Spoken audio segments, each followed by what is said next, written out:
What is up, people? Crudus136 here with some Go. We're going to be playing for a little while. We're waiting for Sir Drakis. It's probably going to be about 2 hours for him. I'm estimating, of course.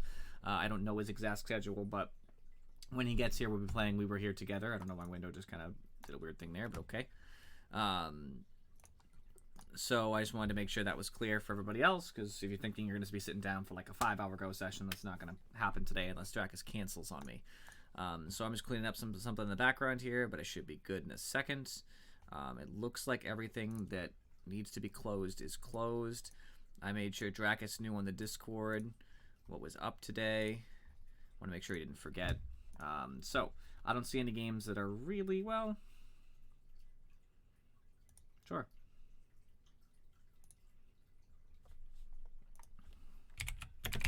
17 Q is a good way to start. I could lose this game, of course. I'm a little bit inconsistent sometimes with my plays, so this certainly doesn't seem to me to be an easy win just because I have 3 stones and was a 13, so technically it should be 4, but I think it'll be okay. Hopefully my sound's working, because sometimes it gets weird with Go. That is okay. Awesome. Deny the cross game. Well, not denying the cross game, but preventing the cross game from the beginning. I'm going to stick with the 4/4s. I'm a big fan of them. They just feel so flexible to me.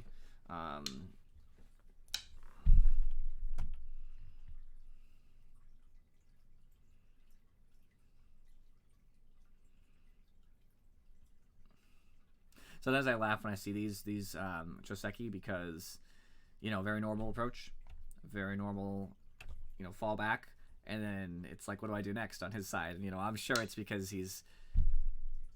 Oh, well, that's just not part... I don't know if that's legitimate or not, but I can totally just do this now. I'm going to leave. This is a pointless endeavor. He is starting to make territory out here, but the best way I can handle that is to just approach.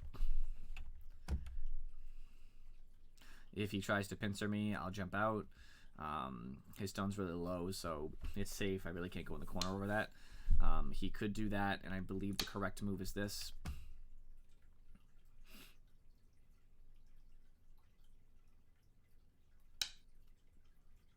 I don't really want to wedge here. I think I need to keep my liberties, so I do want to play something that protects this. The problem with the wedge is that he can get an Atari here, still fixed, and I'm still looking at bad shape. So I think if I'm just a solid 3 here, he still has to worry about this cut. I can still Hane just to make sure I'm alive. I will fix. He can't Hane again because he starts to get problems real fast. I'm actually fine leaving it as is. If he decides the Tanuki, I will in fact go with him now that that cut is fixed.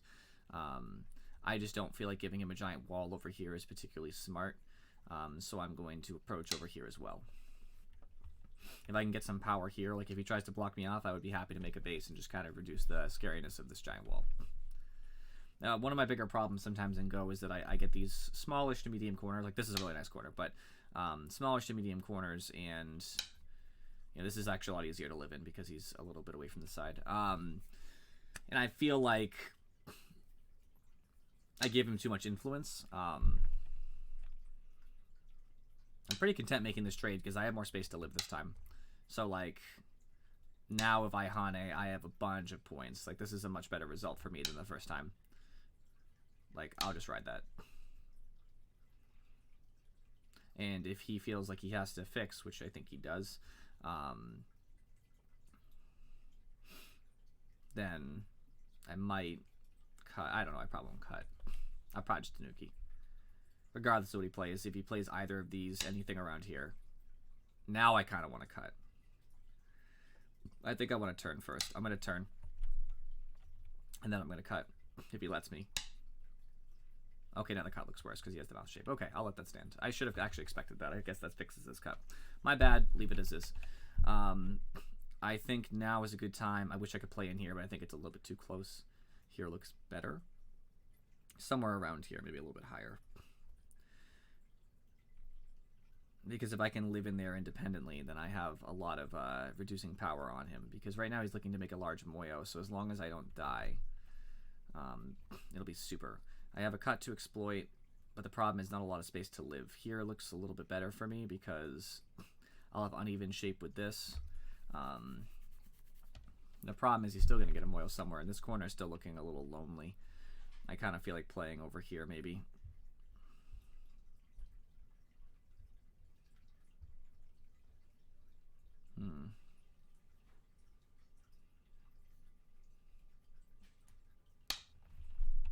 Now this is uninteresting, this area here, because I have a low stone. He has a low stone. This is a high stone, but I made this area a little bit less interesting, and I made this more interesting for me.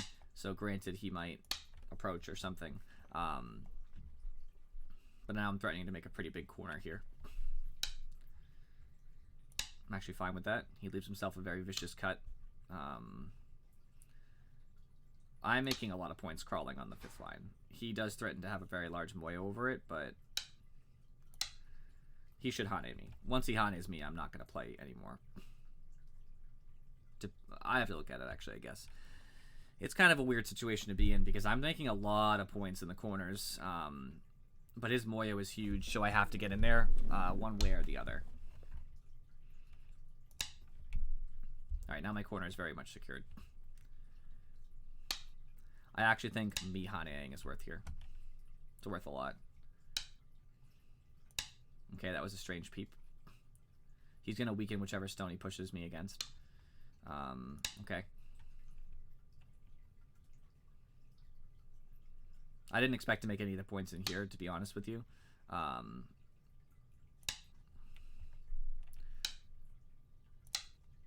He's going to weaken this group the more he pushes me against it. He'll have to play in such a way to let me in, or lose everything over here, and I'll own the entire bottom of the board.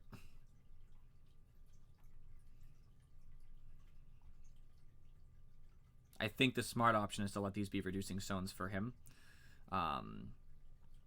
And to connect them. And let me... He'll have to play like a loose move over here and give up everything over here. Oops, that was a mistake. Yeah. Okay, don't give me the undo. It's fine. I didn't mean to click there. Sometimes when I click, I don't know if it's my mouse sensitivity or not. I can actually turn it down. Sometimes when I click, I have a problem with the...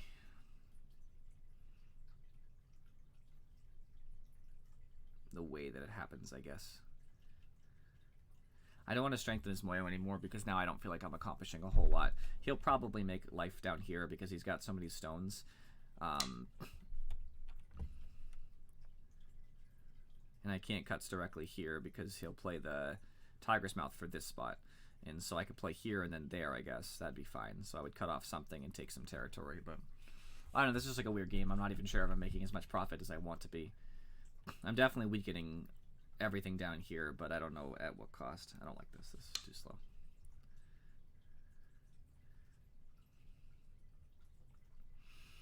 I'm not sure if I want to play it here anymore. He's already kind of disconnected. He could probably connect back if he really wanted to, but I'll leave that a problem for him later. I think I really have to play him to the side of the board if he wants to play that way, because these are really under a pretty heavy attack. I just need to take eye space.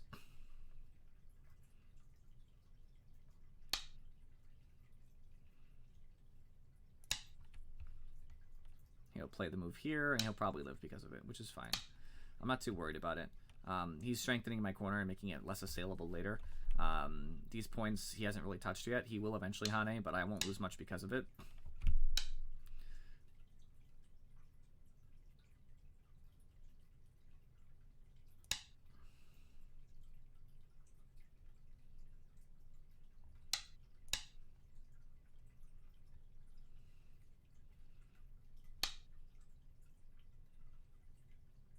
Alright, he's alive, which is fine. I feel pretty secure that I have my territory down here. Now is the time to just kind of live in the middle.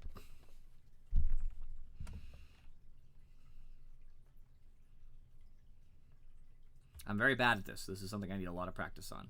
So here's hoping. This is what I hate. This is like the moment that stresses me out. If I live in here independently, I think I win, but I'm not 100% sure. I don't know what he's going for there, but I would gladly just take a big extension.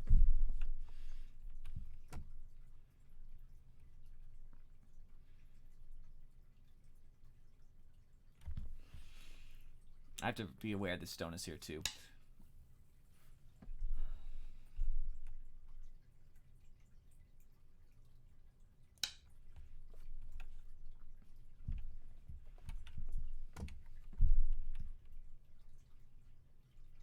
I'm just bad at making eyes in, like, the absence of anything else. Like, I'm probably going to get an eye in here somewhere, but I don't know about 2. I'll try my best.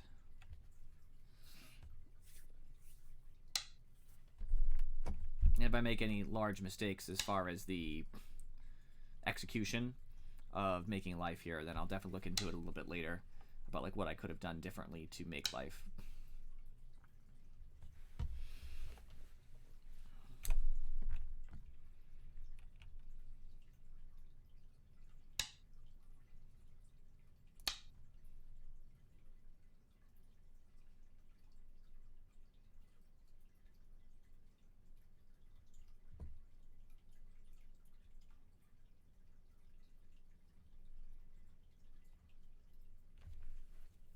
If he extends these stones out, I think I have a game plan.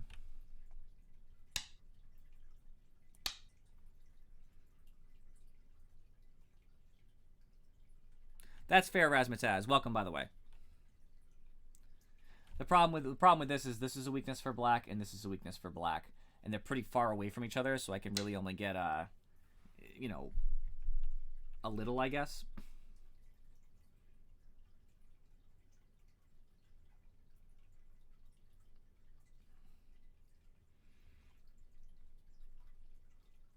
That's true too. I can poke at that for sure. I'm still tempted to poke right now, actually, because he can't really poke my out even with that. Oh, he can actually. Okay, I have to keep at least one eye. I can't play fast and loose with no eyes.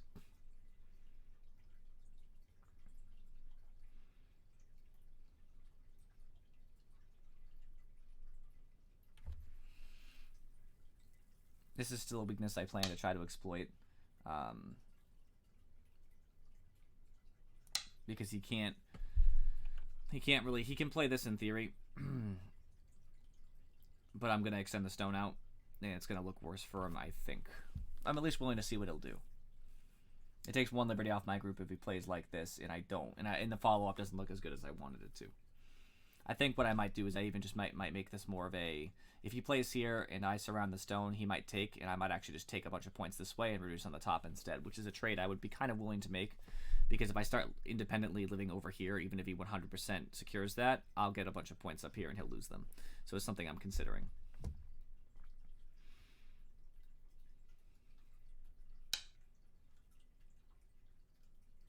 I might just extend it first, though.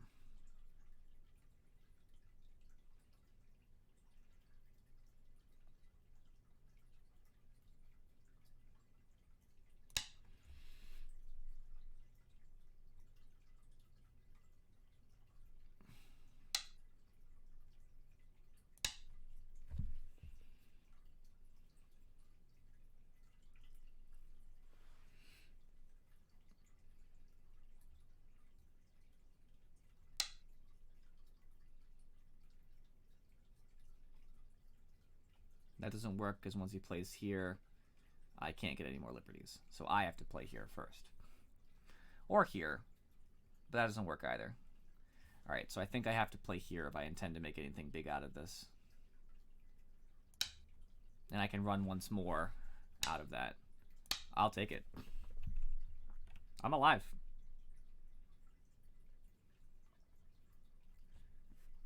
I think he realized it might have got worse for him if I ran it out. Either that or he didn't think I was alive. So that's not a threat at all. That's not real. Ignore. I was making sure that this eye can't be poked out. So he doesn't want me to play here because the eye's already there. So he wants me to play here. So he would throw in, I would play here. Right now, one of the slots is already taken. So all I have to do is make sure I respond to this or this by closing, and I'm fine. So I just have to watch these two spaces. So I'm independently alive now. Because I'm alive, it is time to reduce like crazy. Because I think right now, and I'm just use this as an estimate, I think I'm winning pretty dramatically because he doesn't have a lot of points yet. But he will gain a lot of these points, and that'll come back real quick. It's also not giving me any points in this corner. So now is a good time to just kind of worm out. If I can just worm from this group and just kind of reduce all these points here, then I might get enough profit to win the game.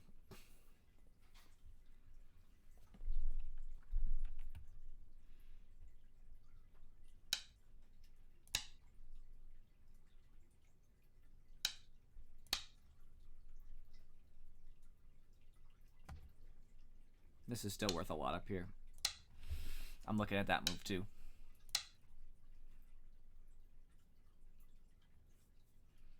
He has to block on top, I think.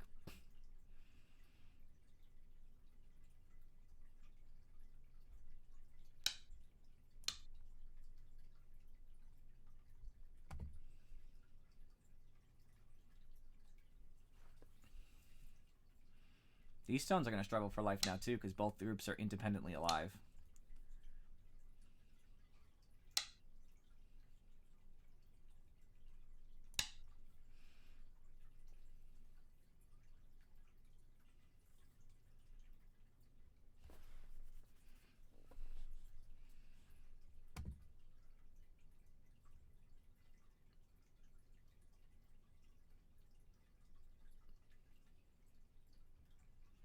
I don't think I can kill this yet, though. I think it's a lot of endgame stuff, and it's worth a ton, obviously. I would win the game, I think, if I got all of this up here, in addition to what I have going on other places, but I just don't think me assailing the shape is worthwhile right now, because if he plays a Gote move after this move right here for it, that's already profit.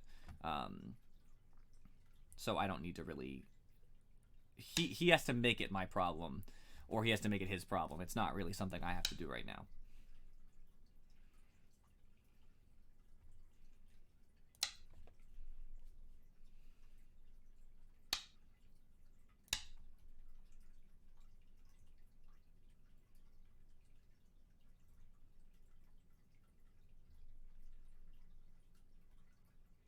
He's not making points in a lot of places now. This turn is still worth a lot. I'm going to do it now.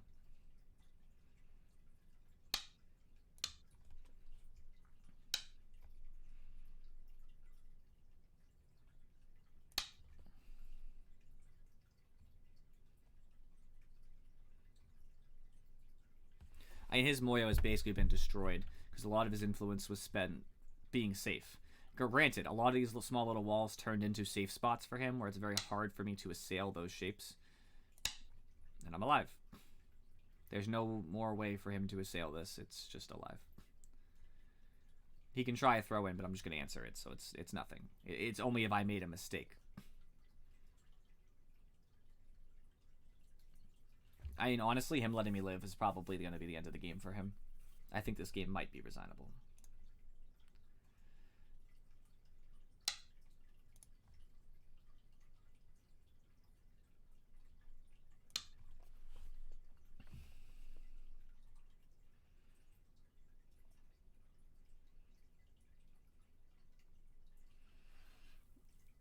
I'm going to use the threat of this to make a diagonal move here that requires a...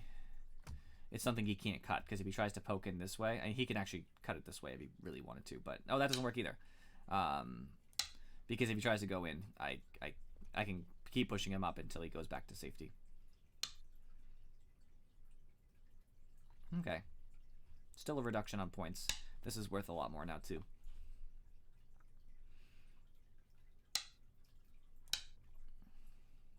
Also make sure this group is fine, which is a big thing for me. This is still worth a ton because it threatens that group, but it also takes points. I have to answer that. Does leave me in Gote, though, so maybe it wasn't the best time. I'm still looking at this, too. Just going to get worse as far as the score estimator is concerned. Okay, now it's being pretty legitimate. It's giving him basically all the points he's ever going to get. It's just not giving me any.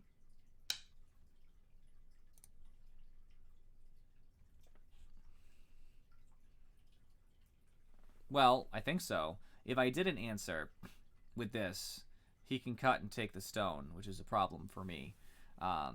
Unless the group dies otherwise, which is possible. But I'm not thoroughly convinced that's the case.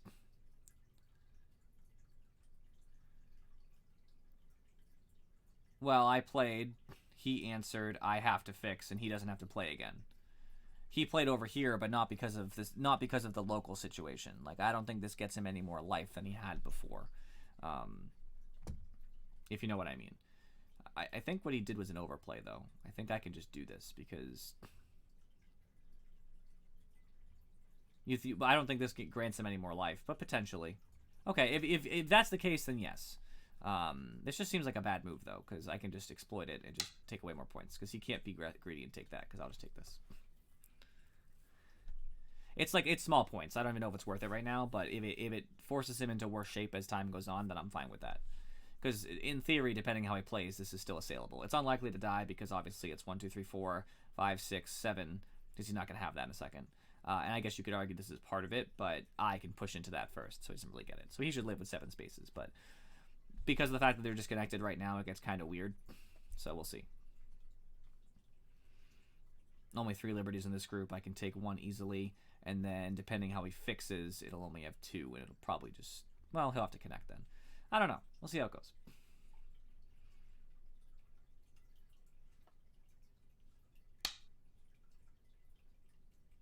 Is this worth, though? I'm fine with him just keeping Gote and me leaving, because this was already a good trade prior to this. I don't need to take this. So I think there's bigger moves on the board. Because he's almost assuredly alive now, no matter what I do. So I think I'm just going to take other points. He's fine to block like that. That's actually Gote. I didn't really consider that when I first played it. My bad.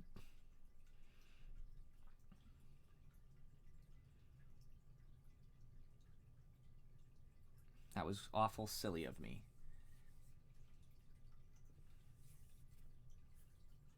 I'm definitely going to test how I kill this shape later, by the way, in the review of the game, because I'm curious.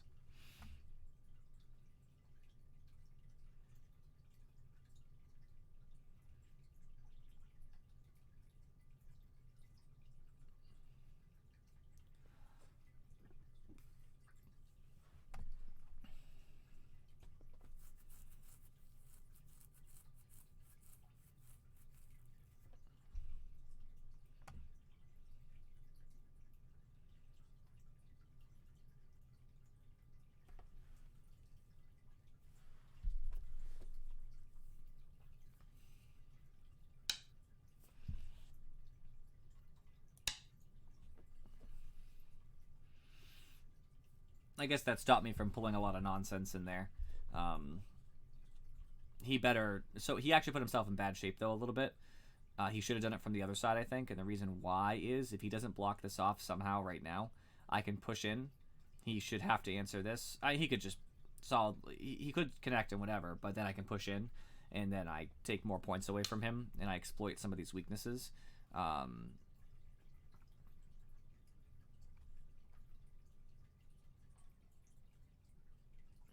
I don't need to touch him. I just need to take away some of his liberties. I think the best way to do that is this way, because I can connect one way or the other no matter what he tries to do.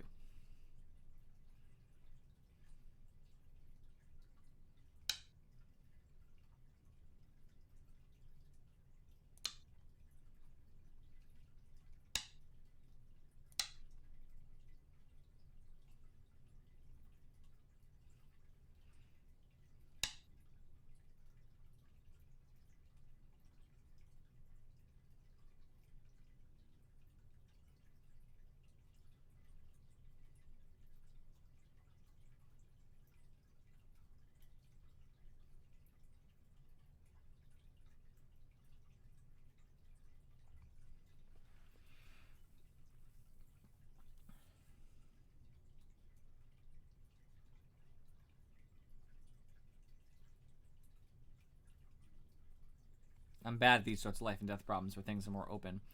I think he just dies if I play this. I don't need to be fancy, but I think if he gets both of these spaces, he lives independently. So I have to make sure he can't get the eye. And if he decides to take the other one, I'll just push out. And that's 100% okay, because now he is dead.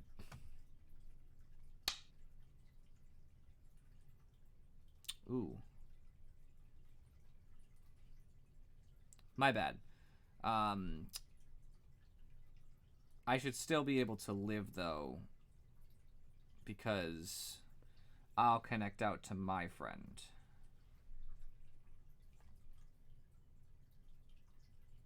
Well, is that Gung Fusi? I have to be able to read it. Gung Fusi, I'm fine with retrospect or concepts. I don't really like to be told what to play, because then I'm not the one playing my opponent, it's somebody else. So it's kind of that fine line, you know what I mean? Which is obviously hard.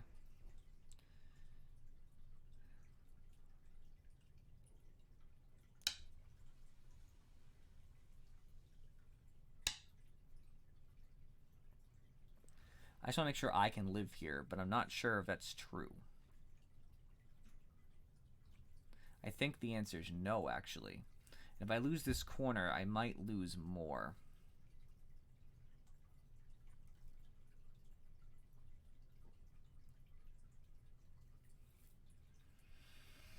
Problems.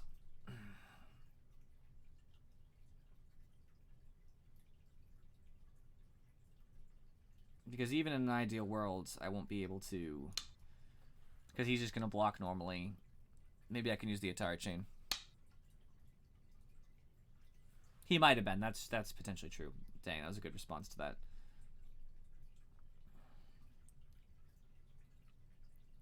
Looking for life in all the wrong places.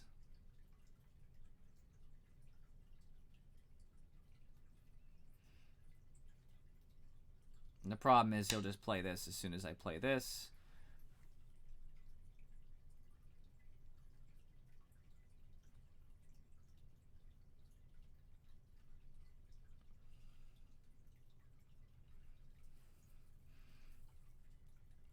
I wonder if I win the game even if he takes my corner.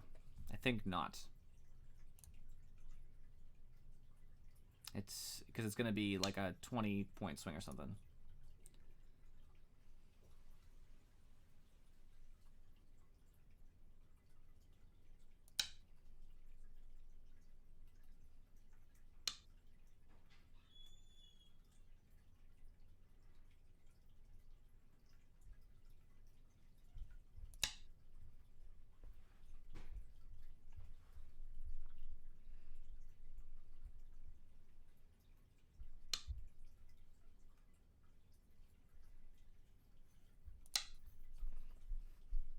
Life.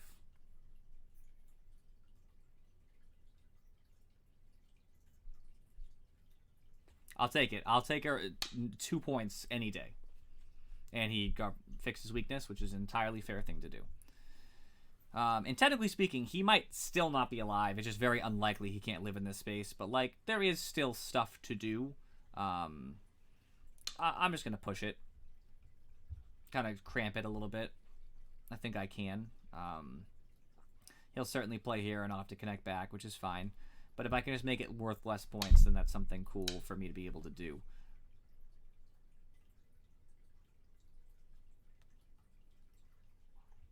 I should still be crawling down here if possible, actually, but whatever.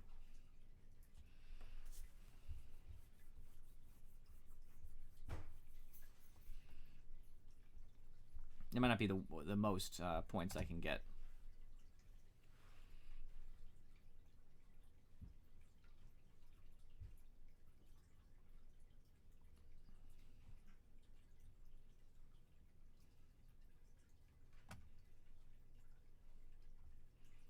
He could have actually killed me down there if he played a little differently. He made me take one of his liberties, and then didn't immediately go for like the throat. You know what I mean? And so I was able to get him down to 1. So that force was, he made it. I shouldn't have been able to force that. He just kind of, you know, messed it up. That says I'm still ahead.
think I can do this, and then I just have to fix.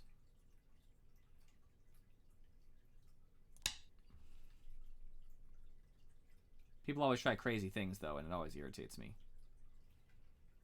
Oh, I think I see it. Okay, good. He's dumb. I remember that. I remember how that works now. My bad, because he plays here, I take, and then he plays on top because he can't be killed instantly.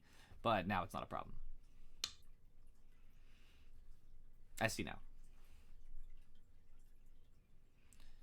Only took me all too long.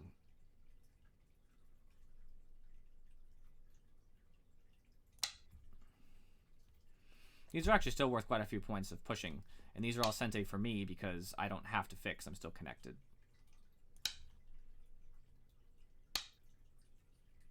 That's true. Realizing before your opponent. Very important. I wish this did something, but it just doesn't. This one, not even. I can't do that. This is still worth something. This is interesting to me because there's so few liberties in a couple of these stones. So there's a good amount, but they're all alone unless they're connected entirely. So it is an interesting thing to do. Nah. Not really a lot else going on then. I could get 2 stones in here, but I wouldn't be able to have any follow-ups after that. Well darn.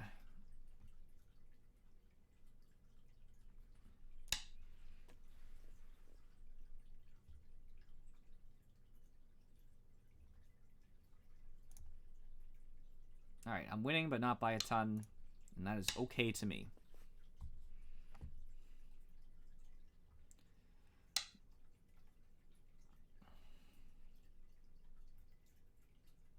Okay.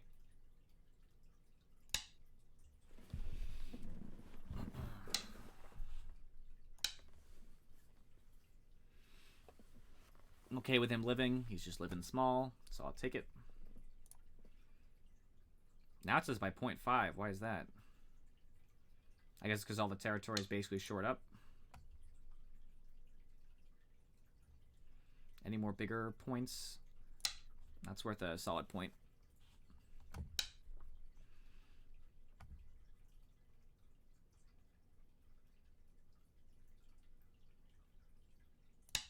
I can't let him get that one.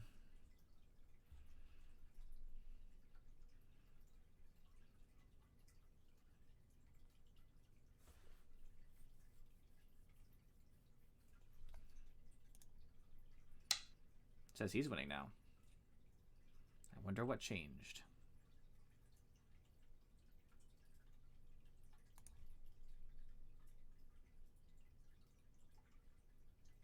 Oh, that would be a problem. Boom, he pushes in. I connect and have 2, and then I'm okay. No, because I would be disconnected. Oh, that's a problem, I guess. That's worth a real point.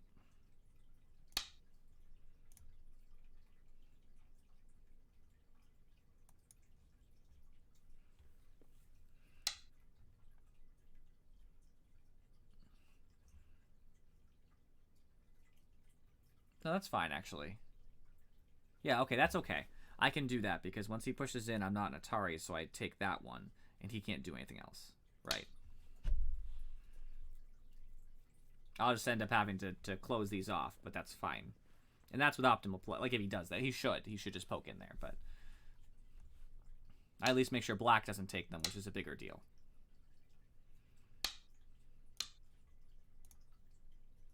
Does say he's winning, but I still have some smaller things to gain.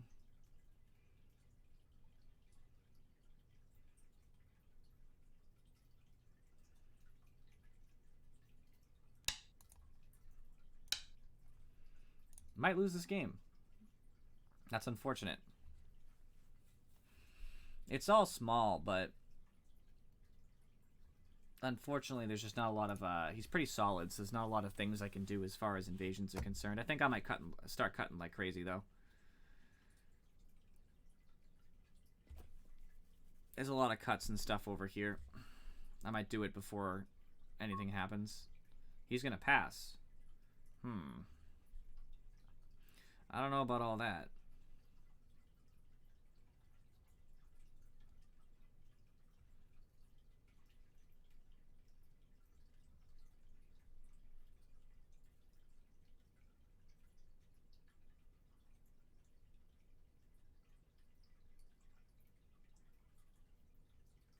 If I play here and he ignores again, he might pass because it's the dominant point, right? And then I cut here, he has to answer. Once he answers, I cut here. This will be an Atari, so he connects, but he actually is still an Atari because the stone's here. So, but what happens if he has to answer, and then he dies? I think this is good. If he doesn't, he has to answer now, which loses him a point anyway, because this is dominant for me, and he'll have to fix. I hope he takes a dame too, or passes. Because if I take... Well, actually, I guess these won't be an Atari. Oh, crap, because the dame, right? Well, I could take more dame. I could keep taking dame. I'll do it, because it's technically speaking, I think he owes me a point. Now, I'm not saying the point's going to... It's not the end of the game, but I have other things to do, too. What's up, Intravix? Welcome. I'll take all the dame I need to take. Hey, Keeper Boy, welcome back. The whole gang's here now to watch me lose by 2.5 points, which is a respectable loss, mind you. And it's solely because I misplayed this corner. Okay, he paid me a point. I'll take that.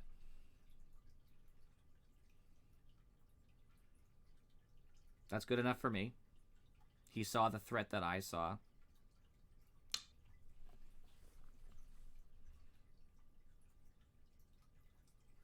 This one down here? It is. Very sad.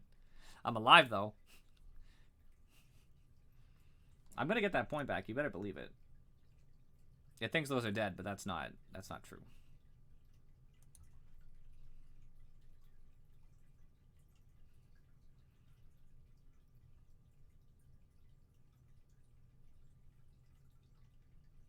Right, I lived. That's what matters. It was my corner, but whatever. He threw. He threw the game. Game's over.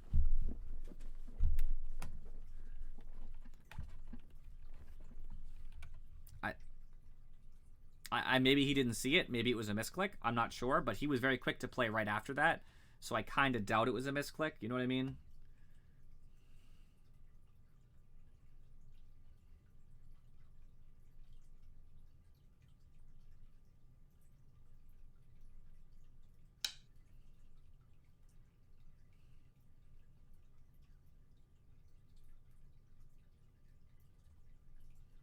Like, honestly, the game's over, so I don't know what else he's got to do. Because I'm up by 10. I don't see anything that he could do for 10 points. I guess, technically speaking, I still have to fix here.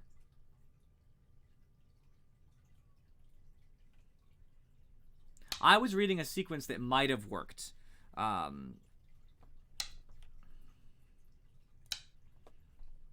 owed him that move anyway, but now there are cuts, and so I'm sure he'll fix and give me another point back. That one I owed. I already knew I was going to owe him a point there, which is why I was actually down an extra point, but I was hoping either that he would think about his own cuts and like fix them, and then I would actually not owe him the point if I can get both of those moves. But I didn't expect it.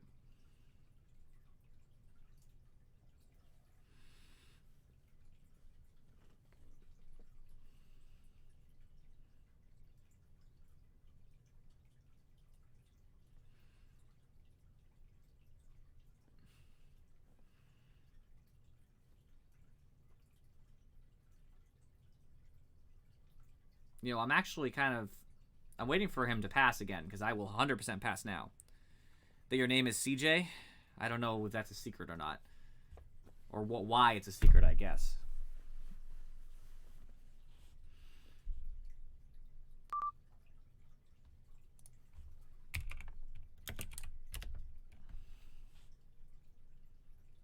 Co for life. Okay, I'll read this. I'll read this variation for sure. Okay.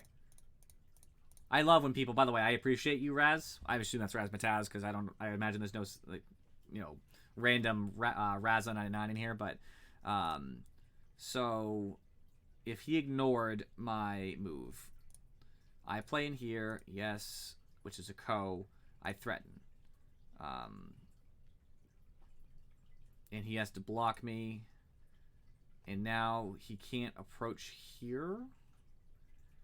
because he wouldn't have any eyes, right? He needs both of these moves to get an eye. And even then, it's not a real eye because the stone's still there until it's dead. So the only thing he can do is a Ko, and then we'll have a Ko for his life. Because assuming he loses the Ko, there's just nothing he can do. Because if he plays here, I play there. Actually, even there works because of the threat for those. It's irrelevant either way. There's a Ko here, though, too.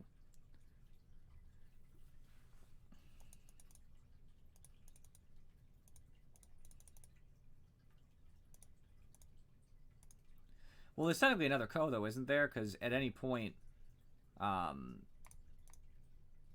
he could always take this one, too. Does that save him the same way? That's true. But this doesn't get him an eye either. Oh, right, because he wins to connect. Okay, I get you. Right, he can't, at this point with all these stones in there, there's no other eyes. I understand. So him winning the Ko is about him connecting back to this group by killing the stone. I'll end up playing it F19. Okay, that makes a lot of sense. Alright, we'll go into the full review. So, he approaches, and then he plays this. This feels too far and disconnected. I didn't even feel remotely threatened, so I just took a nice big corner for myself. There are absolutely no threats that big. Because I had already cleaned up. He had already took the Aji away from one of my groups. So if he had the group that was invading in the middle, I'll get to that later, actually. I'll talk about Ko threats when we get to the end, because there's a huge thing he actually ruined for himself as far as Ko threats are concerned. I didn't find this move at all threatening. It's not really pressing on my group. And yeah, it did end up causing problems later because the invasion was a little scarier. But like right now, no problem. I approached to try to weaken this area, but he ended up sealing me in. I just wanted to make sure all the approaches were mine. It looks way better here because this is huge. This is such a big corner. This ended up being a lot of my points too, and I leave a lot of endgame here because this turn here, which I actually play now, right? This turn is worth a lot because it makes him respond, and it also gains me points and makes sure I'm safe because like even in invasion now, I just have so much space to live. I feel like this turn is huge. He weirdly tried to press me in, but actually gave me a ton of space. He let me Hane, and this is the reason that this entire dragon just goes through and cuts out all of his territory. I did make a mistake here. He played too quickly, which is not his fault. I've done it before. I didn't mean to do that. I actually meant to do this. It's a lot harder for him to handle because I have options.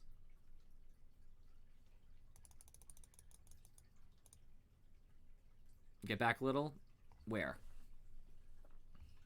Like, what move? Because that'll help. We're on move 51. Right here?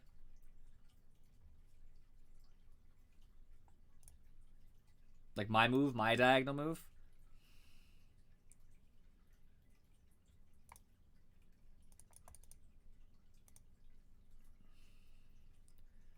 Extends the second time. Oh, you mean this one. This play right here.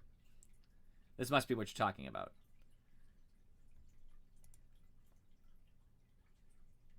No. Which move are you talking about? Because we're on 48 right now. 4 moves later. 1, 2, 3, 4. My extension? This is me, obviously.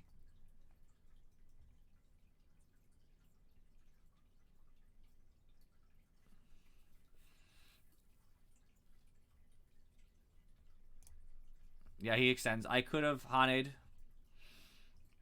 If that's what you're going to talk about, I probably could have.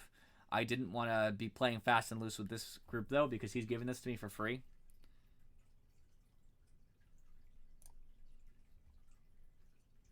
J17.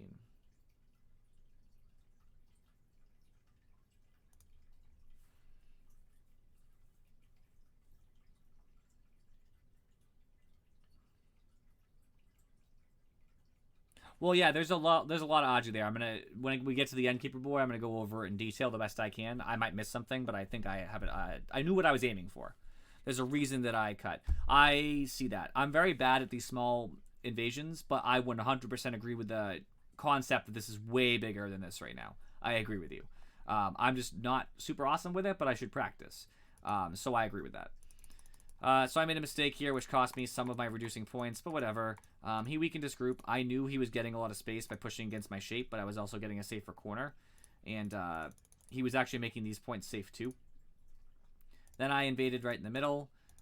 He let me live by making really loose plays that didn't put up a lot of pressure on me. He probably could have killed me, but I'm not very good at these.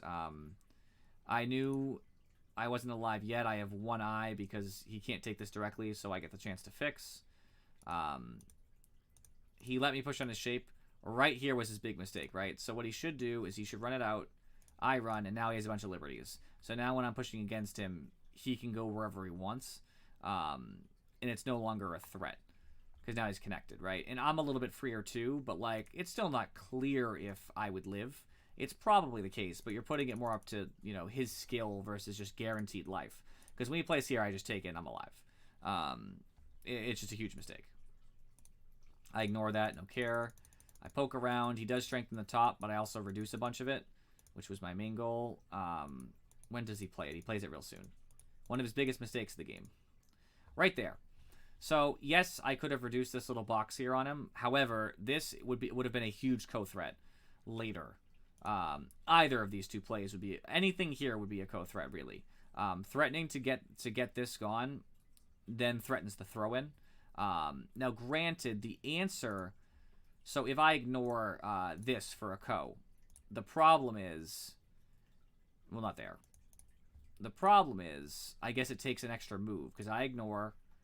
and he finishes it. You know, and I've already taken the co, right? So now I can go ahead and fill and it'll be fine. But there are definitely things I might have to answer depending on how he plays around it. But instead, he just does it directly and lets me fix. So now there's no co. There's nothing there. This is 100% alive with no co-threats. So, like... Actually, I guess that's not true, because this is technically an issue, too. Just because I'll have to connect at some point, but it shouldn't matter which one I connect in. I'd only have to answer if he took the other liberty away. Both liberties. Either way. These are just some small pushes. This is where we talked about where the variation already looked at, where I could have killed that if he did not answer. He invades here.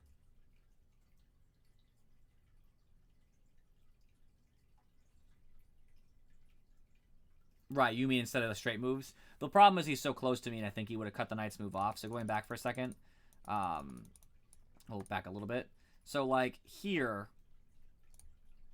he got the first move here. So, yes, here I would have gladly done this. I know he can't cut me. You know, it dies. But the problem is when I was doing this, I was playing somewhere else, and by the time I got back to it, he had already played here. So, like, now I can't do any kinds of knight's move because it will die. Earlier? Or now? Must be earlier. Well, I can't make a... That's the thing, is that he makes sure to play right in front of me. So here, yes. Here is where I should have done it. This would have been a much better reduction. Yeah, I see that. That's better. Because he can end up putting me into a shape, but now I'm ahead of him and I can... Well, actually can't do it there. But in general. Actually, he can't even wedge in here, I don't think. Yeah, no, he can't.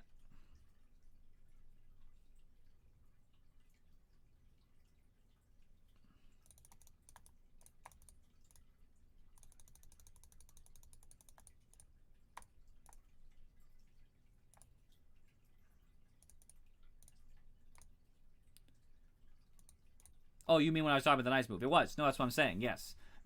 So before he played, he got to play there first was the problem. If he didn't get this move here, then I can absolutely, I can take a knight's move. Like, this is fine. The problem is he played first. And so now, if I try to do something crazy, like, I'm not even sure exactly how it's going to go, but I can do that. I have to save the stone. It dies. B8 after his move. Yeah, that's good. Okay, that's a good move. He'll block, which leaves questionable Aji. B8, C8.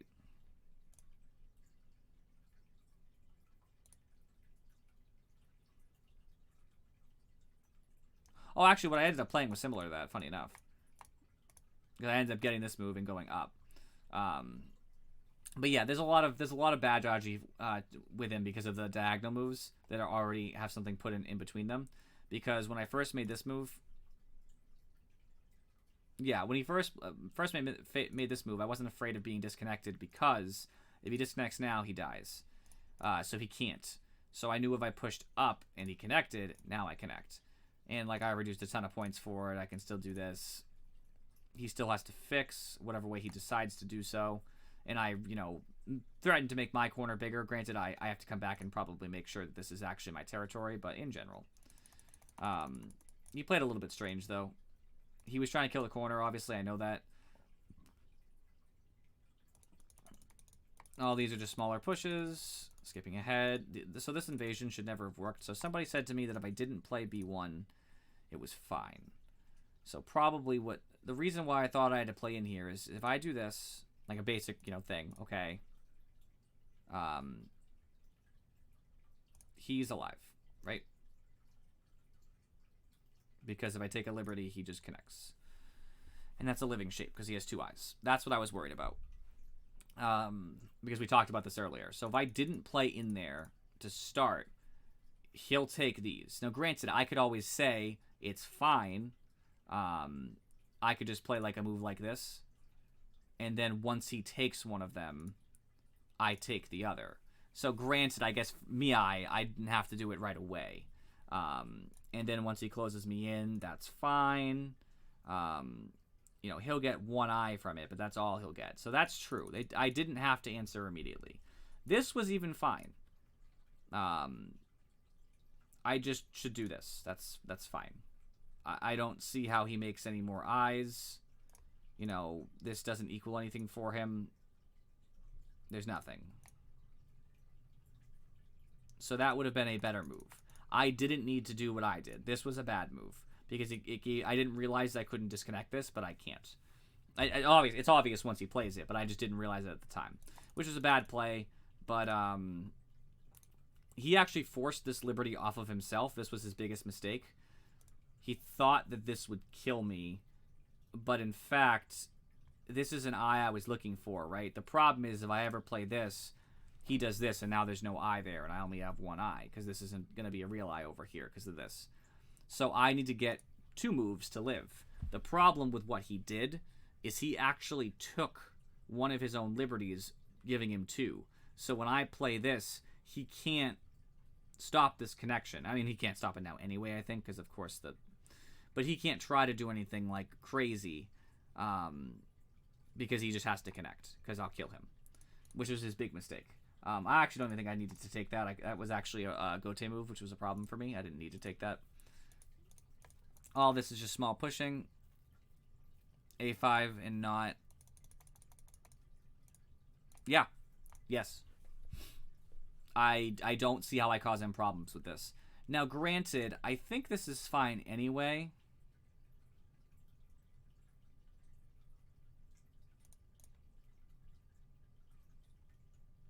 Is that true? How does he make that?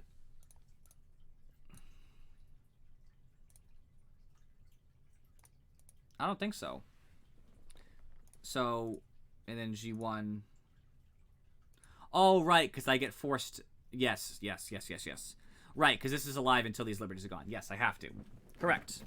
That's what I thought I was reading it the first time, and now that I'm looking at it calmly, I'm like, oh yeah, no, it was fine. It's like, no, I was right. It was dead. I needed both moves. Right, so he made a huge error by not just doing this. This was fine. But he let me live just like I let him live in the first place, so we both made an error in that corner. It definitely did make the game very close in a bad way, though. I think everything else is pretty normal pushing. Here is... I'm going to go to the end where I made that play. Here was the series that I thought was going to happen. Okay, ready? Here's what I thought was going to happen. Connect. Oops. Atari. Now, what does he do? The bad option is to die. The good option would be this. And I'm not sure what I do there. That was the real issue that I had. So I can get another free move inside. Not that it matters much, but it is something I can do.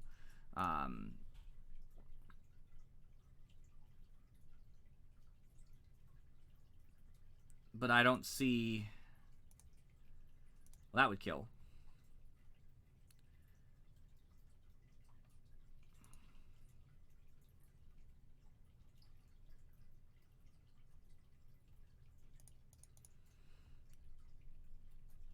E will want... Black would E11, not D11?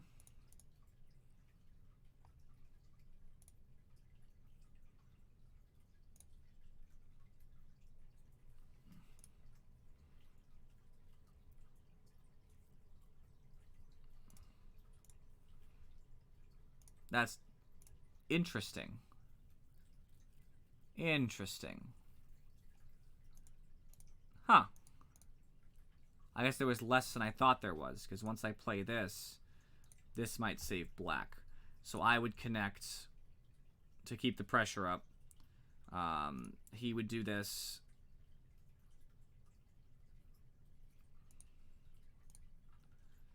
And I think he's fine. Because he'll just take that.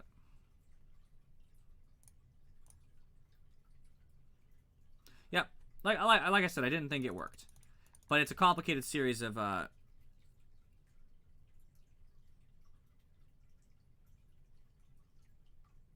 I think the point is, if black plays ideally, I don't think there's any way.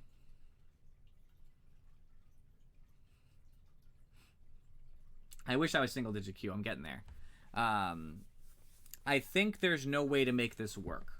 I think if black plays optimally, and I'm going to probably look at it later too. Like, if my Go teacher comes around, I'm going to ask him.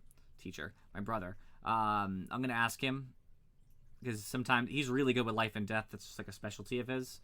So I'm going to ask him to see if he can explain to me if there's anything else going on. Because I'm pretty sure this shouldn't work. But I don't... Based on our level, because he's a 17Q, I'm a 14Q, I think he wasn't sure how it played out. Because to him, you know, this looks horrifying. Yeah, nothing should work. Because to him, you know... You start looking at the liberties and you're like, oh yeah, you know, this is fine. It's like, no, it's not.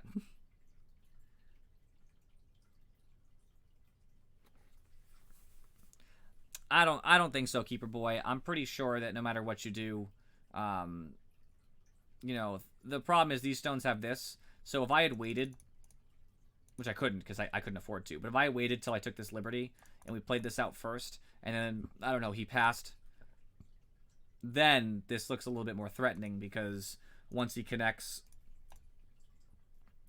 this is scary for him because I can get a lot of stones in here real quick. And liberties become a problem too with these two sticks. It's only 4, which is a lot, but I also have a lot of stones surrounding him. So as I start to play, you know, he starts to have, again, this is the play, but he starts to have, you know, scary problems, I guess. I'm not even sure if I would do that, actually.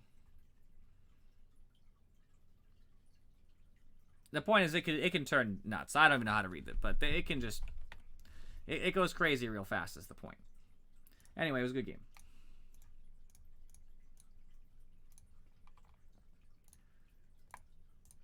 Let's find another game.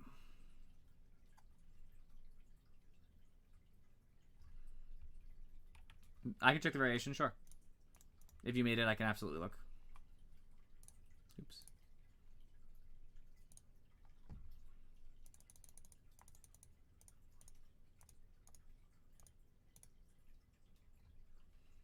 So I already cut.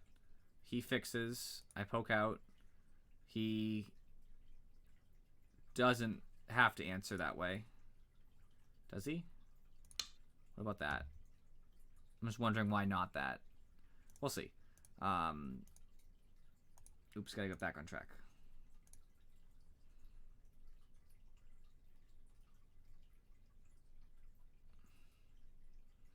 This does remove a Liberty in white, but it also gets me a forcing move that I shouldn't be able to have.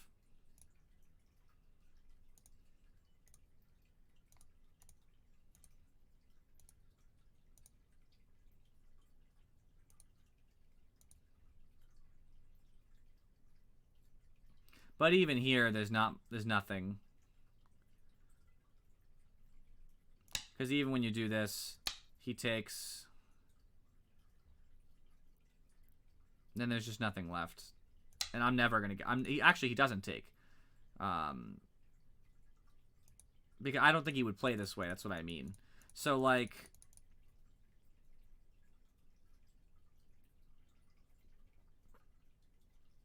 The thing I look at here is that I think black would rather fix a weakness than care about white's liberty, but I could be wrong.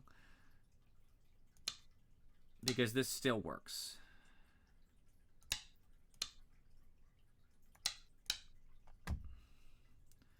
Black's got 3, white's got 2. And if white plays any other way than fixing this, the take works. Black's got 3, white has another thing that's threatening to be taken. You know, and black also connected now.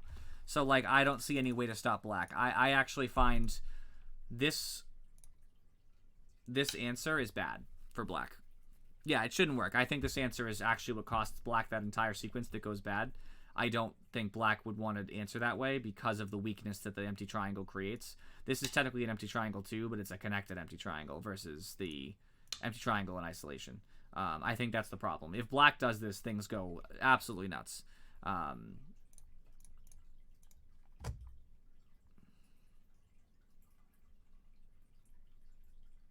right, I'll go back to it if I have any time. While the game's searching, I'll go back to it. How about that?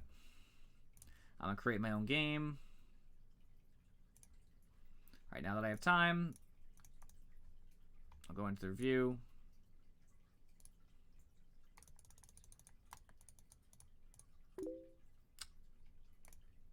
I'll go back, don't worry.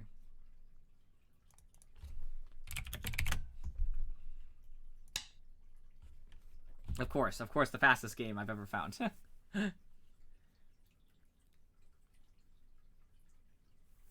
I was glad I won. That was a good win. That was a solid win.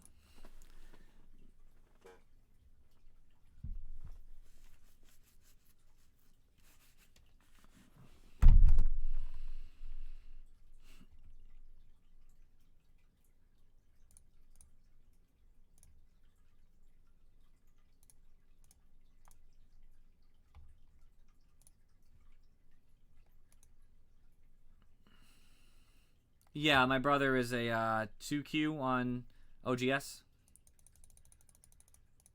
He's like a 3-dan on Taigen or something. E14 on 3. Sure.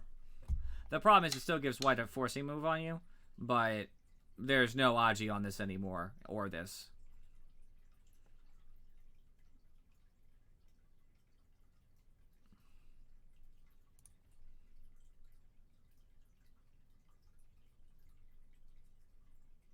Wait, how am I white?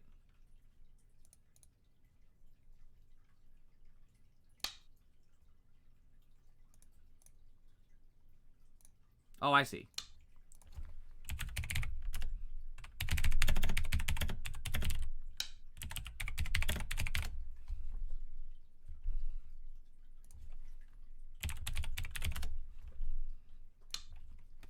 I didn't even realize.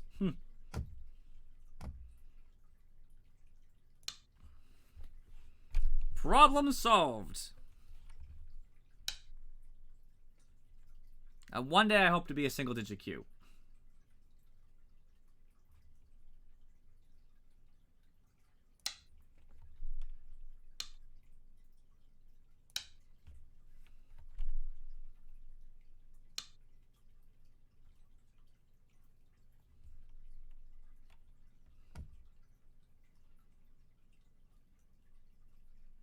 Well, I am close. I mean, I was a 13Q as of last time I played. I dropped a little bit, but I'm very close to the cusp of single-digit Q on ODS.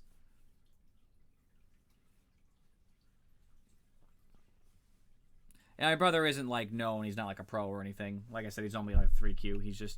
He got me into Go, so he's a big fan of.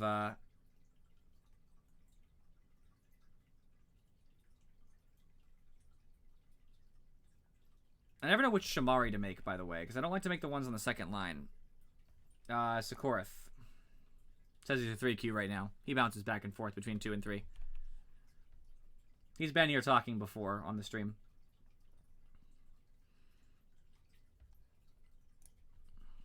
He doesn't broadcast, so you wouldn't know him from that. Just not sure.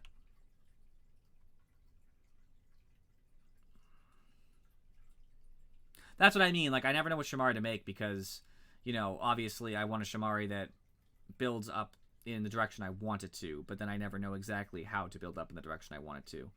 I also could just try to punish this shape, perhaps, but I'm not sure if that works either.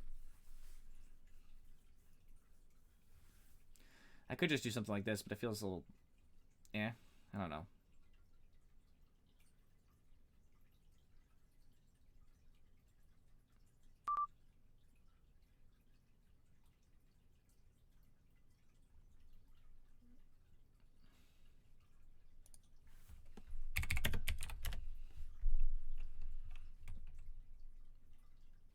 No, he resigned, not me. Welcome, what I assume is Asalon. Asalon, yeah.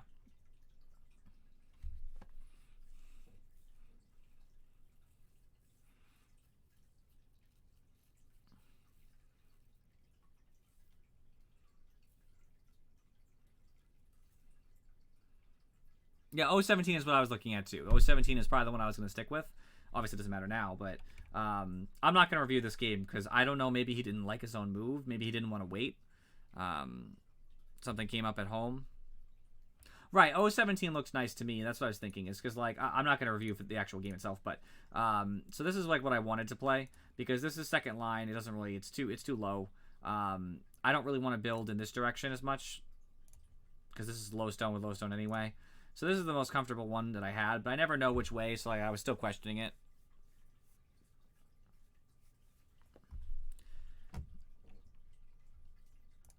Either way, I'll take does that actually count, by the way? Because we only got a couple moves in.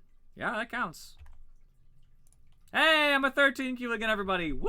Promotion!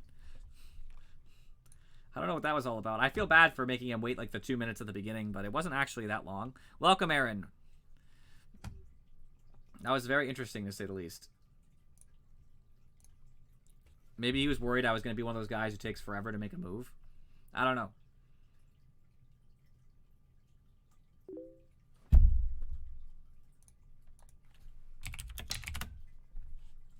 I mean...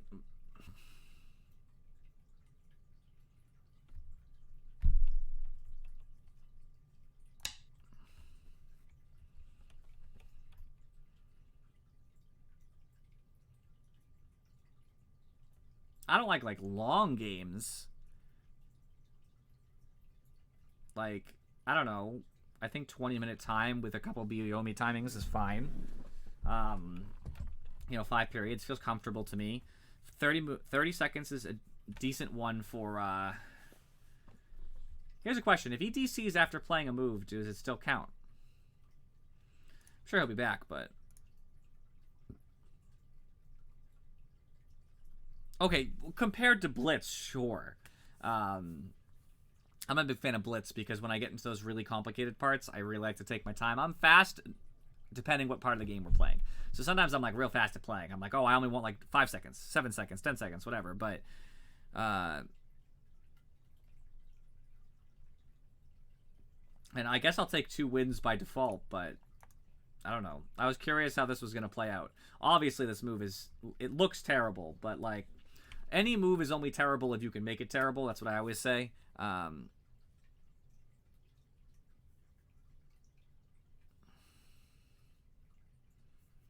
mean, whatever. If it cancels, it cancels. I'll wait the 4 minutes. It's not a big deal.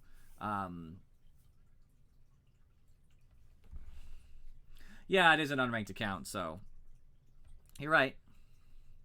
It's possible that he saw who he was playing to, and I don't know, maybe he just decided, like, maybe he was trying to mess around, and he's like, oh, well, I'll just, like, kind of do whatever, and then when he saw a typical play, he was like, oh, here we go, and just quit.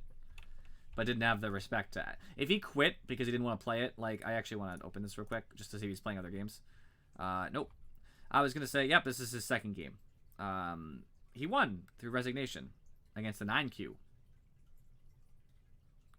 I can't see the game, though. Can you not look at games that have already been, Oh, wait.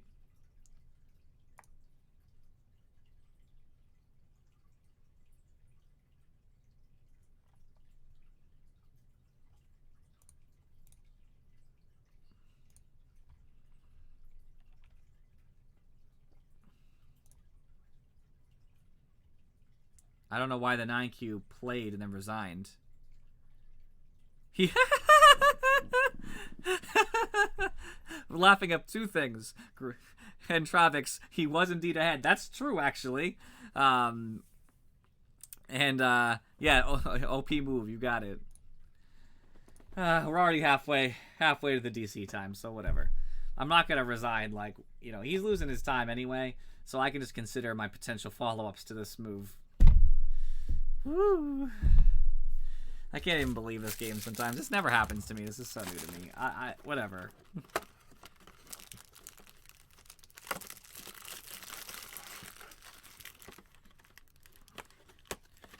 An extra game?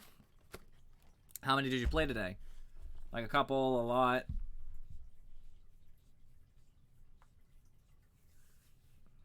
One. Yeah, what gets me about Go isn't how long I wait for a game. I usually get games relatively quickly, like, you know, a couple minutes, whatever. Except that last one, which was instant. But I don't play every day. For me, I like to binge. So, like, when I'm broadcasting, I broadcast on Tuesday, Thursday, Friday, Sunday. And I only play Go one of those days, usually. And Travix, thank you for the follow. Much appreciation. Right, so that's exactly what I do. So, on other days, I have, Sumego Pro on my phone. So, I'll play Sumego. Problems, and that's what I'll do with some of my free time. Like, I'll be watching TV, I'll do a couple problems, I'll wake up in the morning, I'll go to bed, and I'll play a couple problems to kind of work on my life in death, because it's where I think I could use some of the help. So actual games I only really like to play once a week, because when I sit down and play, I'll just keep playing. I'm gonna go until my friend Sir Dracus is back.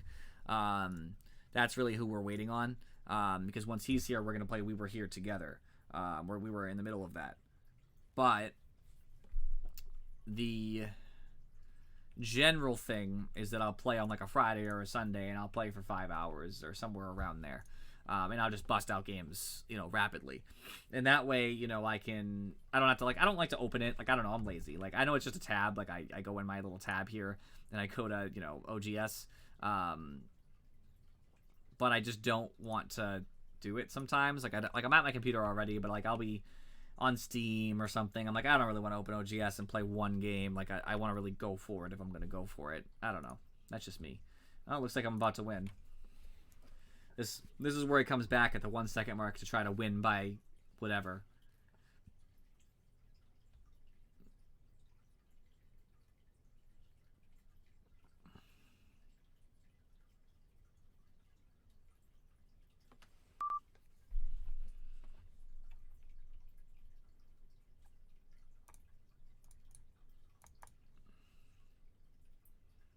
It says win, it counted. Nice.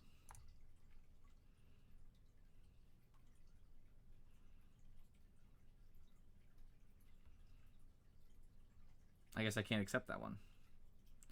16Q. Oh, wait. I played that guy already. Did I just play him before? Yeah, I don't want to play... I don't want to play him again. I'll be okay. If he accepts my game, if he sees my game and decides he wants to play, so be it. But I'm not going to actively be like, oh, I just beat you, I'm coming back for more. You know what I mean? Like, I'm going to let it be. He was good. I made some mistakes, granted. Like, if I hadn't got my corner invaded, the game wouldn't have been that close. It would have been... That's a difference of, 25 points. I would have had 25 more points, meaning that I would have been ahead prior to that silly little... push and kill of the 5 stones. But, it says 14Q. I'm not a 14Q, I'm a 13Q. Get it right, OGS.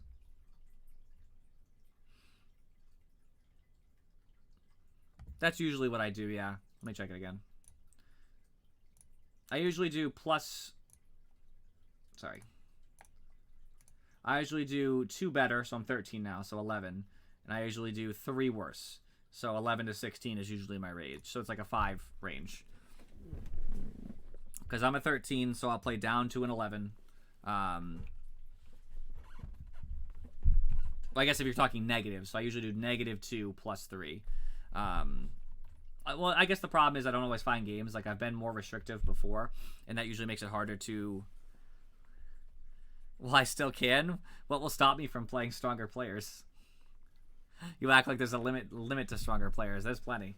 What I find helps a lot for me personally is I sometimes, when I play people who are like 1 stone worse or 2 stones worse...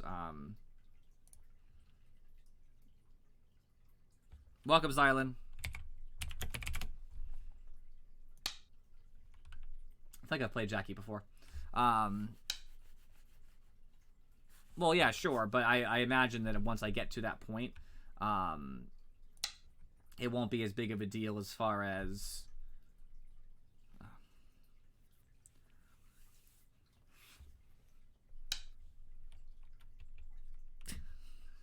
It won't be as big of a deal, I think, because at that juncture, I'll already be better than I am now. So whatever I would learn from like a 10Q,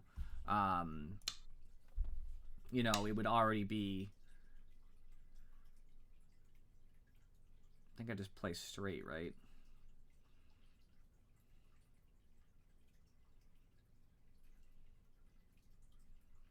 I'm trying to remember how this goes out, because I know I'm jumping the corner. I could play this straight, but he just gets something for free, so I want to try to make it hard. But if I play this, let me read it out.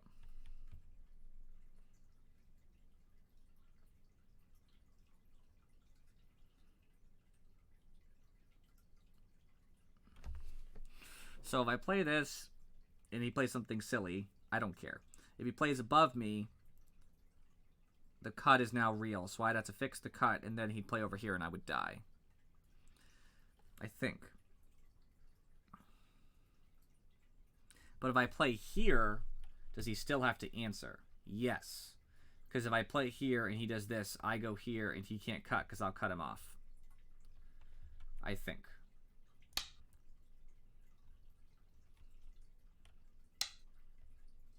Okay, that's fine.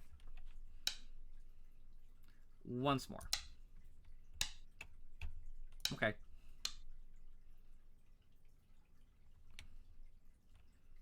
S4 was better. See, I'm fine with that sort of help. I already made the moves, and so now that you've assisted me, I appreciate that. I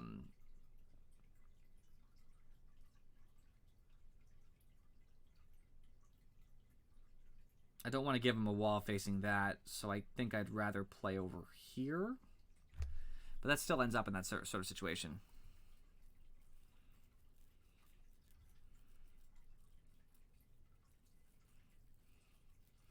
I could just invade, but I don't like invading either.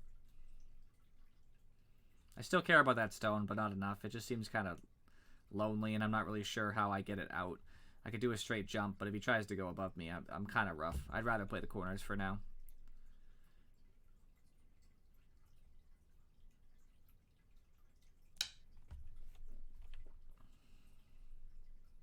I regret my play already. I actually wish I played in the other one. Bad variation, but it's just Seki.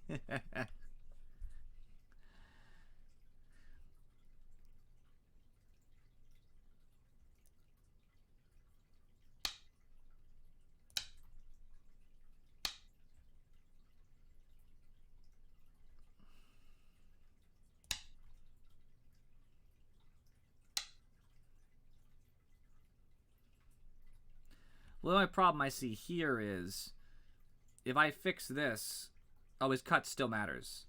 Right. I get it. That does look kind of better. It just looks like a little bit of better shape. I see. I see the difference now. I actually wanted to play it out solely because I wanted to see how those stones are different. And I'm glad I did it because that looks... This obviously looks significantly better than this. The difference is these stones here. Okay. Sure. I'm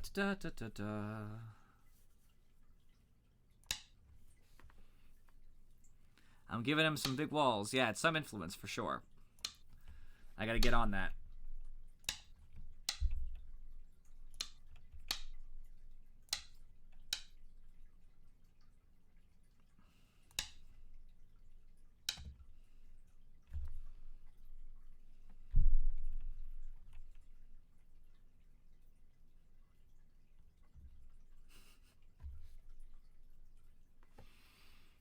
Now I want to deal with this potentially. I could try to jump this stone out, but I'm not sure exactly how it's going to play. This is already kind of safe, so me trying to jump out on top of it doesn't put a ton of pressure on it. I think. I saw him approach. I saw a giant corner for me, and I said, yes, please. I know he's gonna make a base for himself, and that's fine, or something unreasonable, which then I, of course, would have to read out. But what I'm reading right now is that this is still bad shape. He ignored making a base here. So I actually really want to assault this shape, but I'm not good at I'm not good at making things dead. Welcome, Eric John. And obviously I could take the general shape move that he has, but I don't know how that's going to end up going for me. But I'm tempted to do it. I want to see how this works out. Because he doesn't have a base here. And if he wants to jump out into the middle of the board, I'm fine with that, because then I'll be jumping out with him.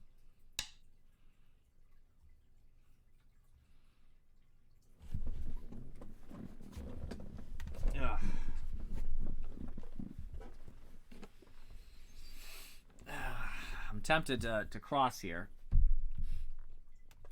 I hate cross-cutting, though.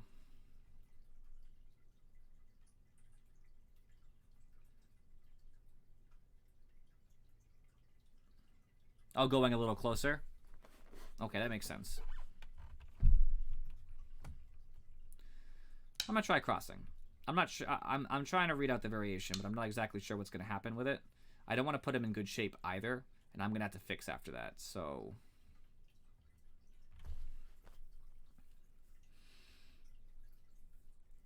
I can't Hani again. That's a disaster.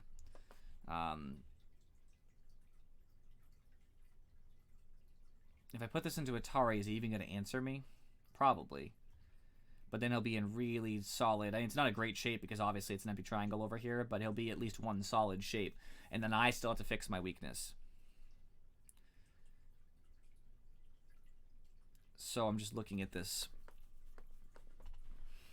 If I do this and he fixes, I fix on this side because that's the side that'll be Atariable. But then he's going to try to go on top of me, and I'm going to have a fight out to the middle of the board.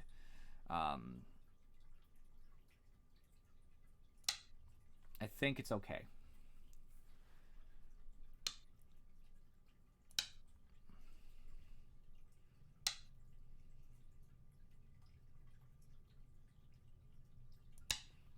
Gotta make sure he can't just be connected for free.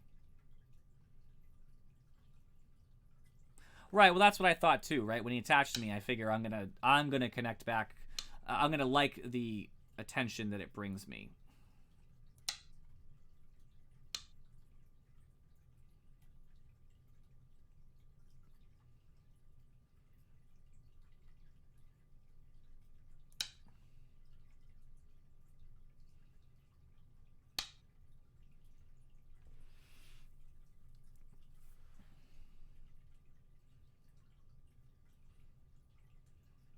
I don't like running. Not a fan of these running fights.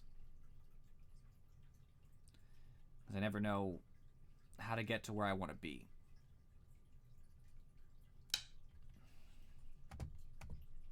If I can get over to my corner, that's super, but I really doubt that here.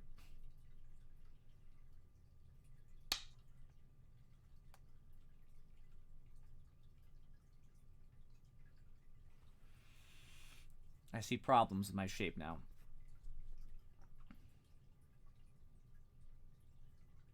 Because he'll kill this stone before anything happens from it. But if I cut through his shape, is it worth it? Because if I play this and he doesn't fix, he'll just end up capping me there. That doesn't seem worth.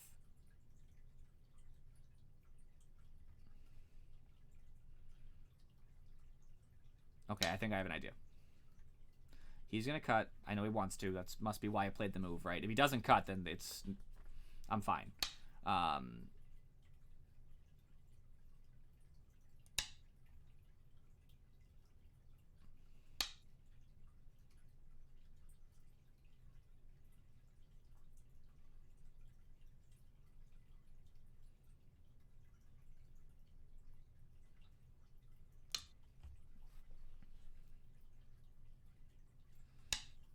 Yeah, it is. The problem I'm having here is that I'm trying to reach out to friends because I have no eyes. Eye potential is there, but it's still hard. if I can just get connected here, then all of this influence becomes questionable because I have so much access to this area. I can jump out anywhere.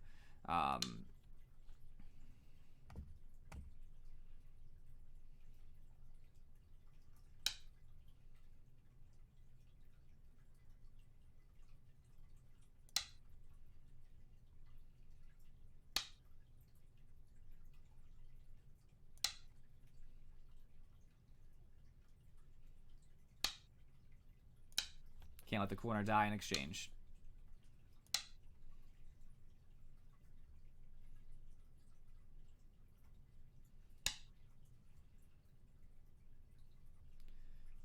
Now I should need to.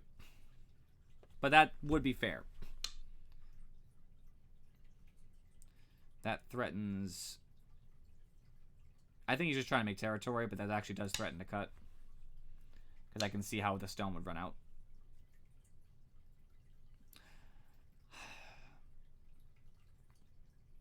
I need to make sure he doesn't assail this now. I think this is needed because of the local strength.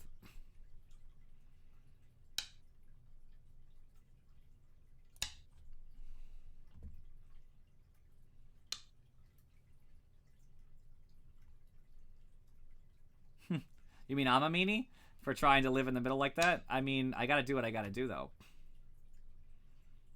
I can't let him jump in over here and ruin my my stuff.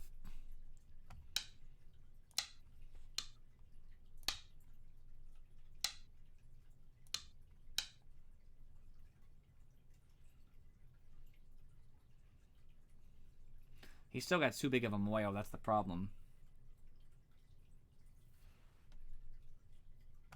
Well, I'm alive because I'm connected to a living group. So I am alive, just not living as the group. The question is, did I lose too much for it? The answer might be yes.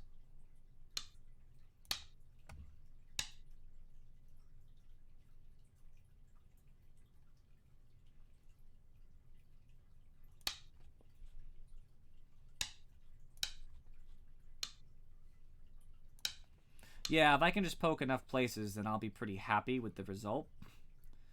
The problem is, I don't know if I have enough places to poke. This doesn't work, because once he pokes in, I do that. Oh no, that should work. Even if it doesn't, it's one star. I'll just accept the loss, I guess.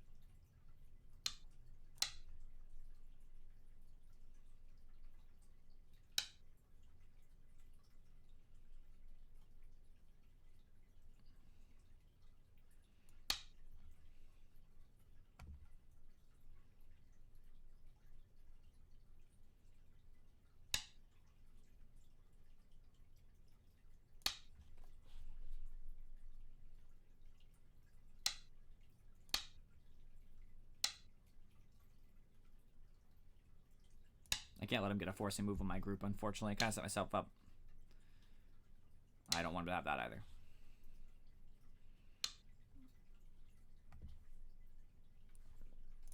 Welcome, a baloney grassy.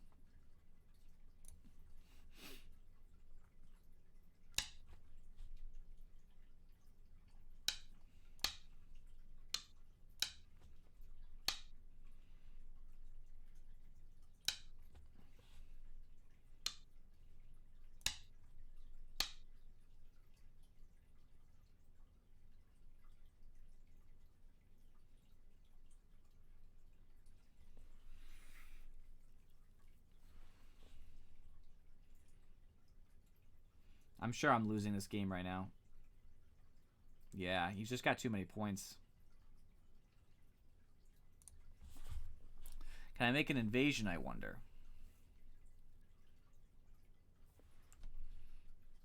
Maybe.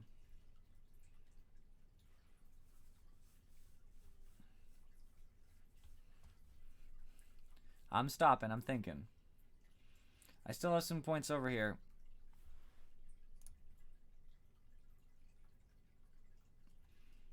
What about it? Well, it says white's up, but not by a terrible amount. It's also not giving white some of his points. It's not giving white a lot of his either. Now, I'm not saying all these points are going to happen, but, like, some of them will. Like, he's going to get, like, let's just say, like, 8 points there. Now, granted, it's not counting some down here, you know what I mean? So I would say this counters some of the stuff he's not getting here.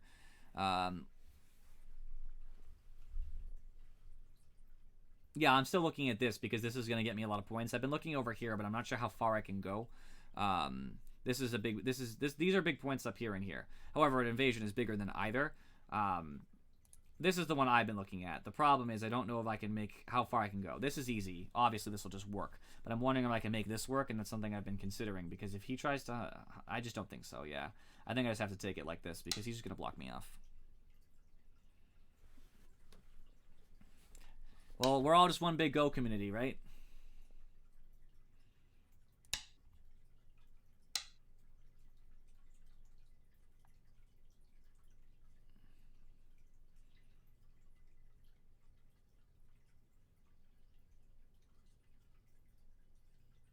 Yeah, I agree.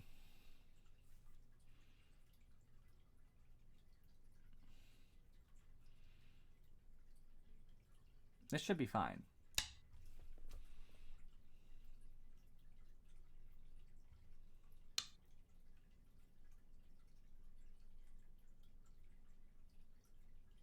I don't remember if you can afford to do this. It's always the move, right? Because when you play here, they cut, you take, they push you into it, and then they end up being on the inside. And that's my concern, because it would be like this. He would cut me here. I would take. He would threaten to push me in, so I'd be like that. I'd be connected now, and he's inside. But I think I still live. I think it's fine.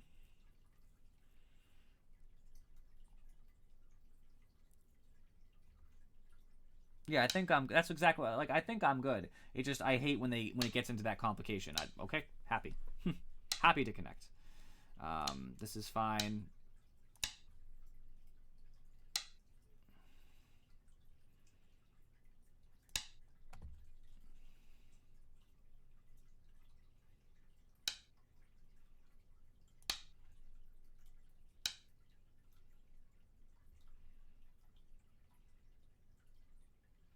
I'm still fine. I don't have to answer that right now.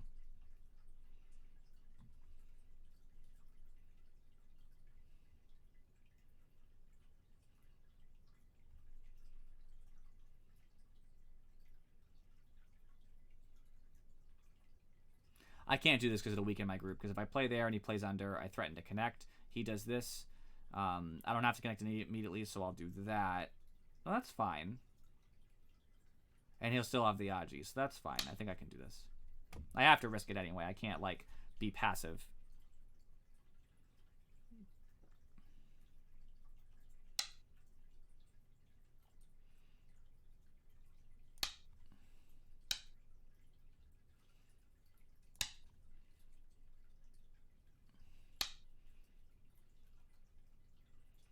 This shouldn't matter. I'll just take one or the other.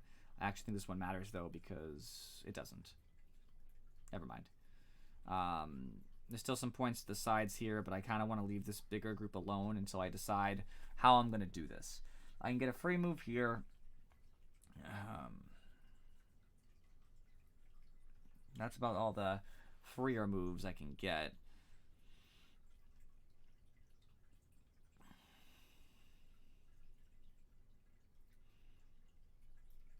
How does this work with that stone?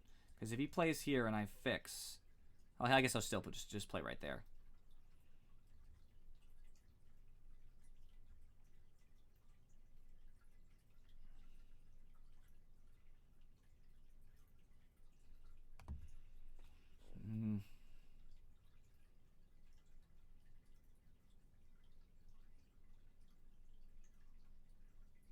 And these aren't really his anyway, so I don't even know if this monkey jump is worth much.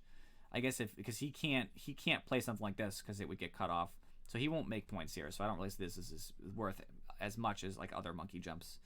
Over here would be worth more, technically speaking, because he could easily block this off.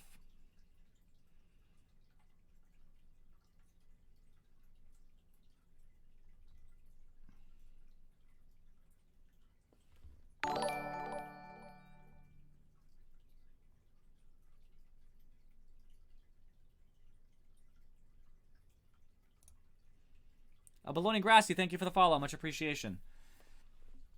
I think this is still worth something. Might as well just play it. I think unfortunately, I'm going to lose by quite a bit. But if I can get an invasion here that works, then I'll be happy.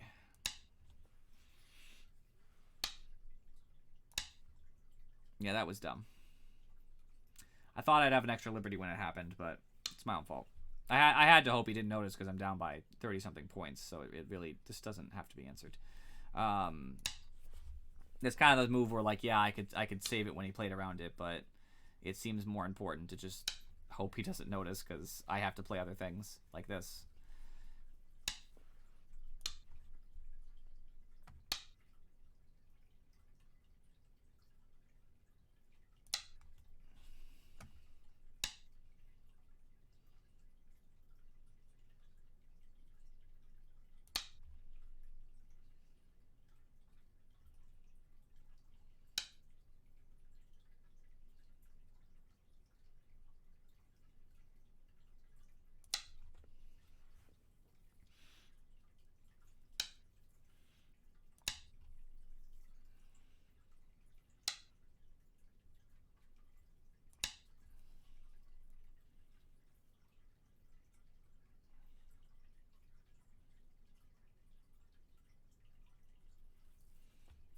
I don't think I'm not gonna live in here. I shouldn't live in here because of the local strength of white.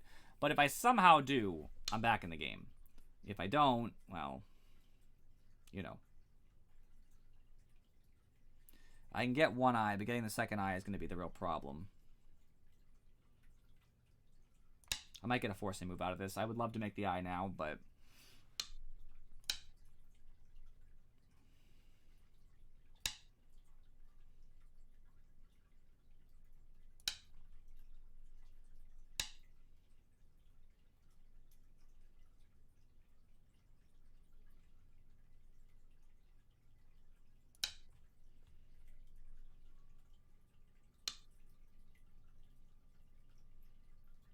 I'm probably not going to live in the bottom here. But there's nowhere to live here either.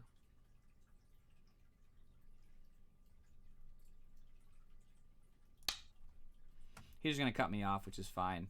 I'm going to try something different. Not as much about living as it is about some crazy moves. Also, I could actually try to live along the bottom, and that would still be a pretty big reduction in points. But I doubt that'll happen either, because he'll just end up doing something normal, and it won't work. And I'll resign soon, respectfully. It's not that respectfully, because obviously, you know.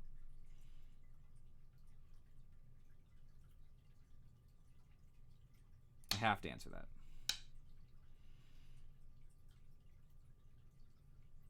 That's unfortunate.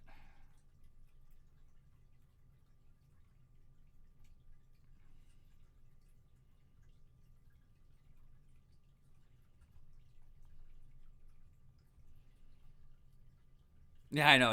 No longer, Terry Brogard. You are correct. Welcome, by the way. Such is life. I wish I could kill this, by the way. I really do. It'd be super cool.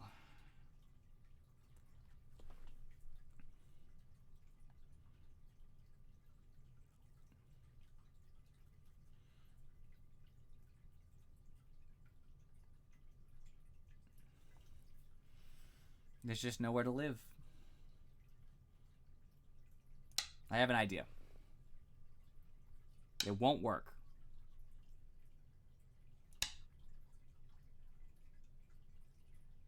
Yeah, I know, right? There's just no way. He doesn't give me 3 moves in a row. If he passed 3 times, I could live on the bottom. Now I'm just going to resign. I think at this point, there's just nothing left to do, so I'll resign.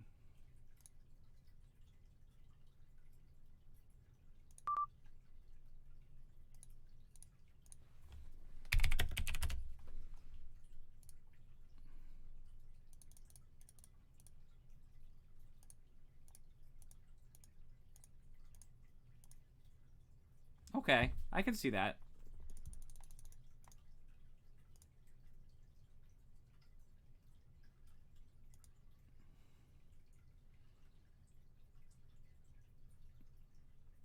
right, let's review it.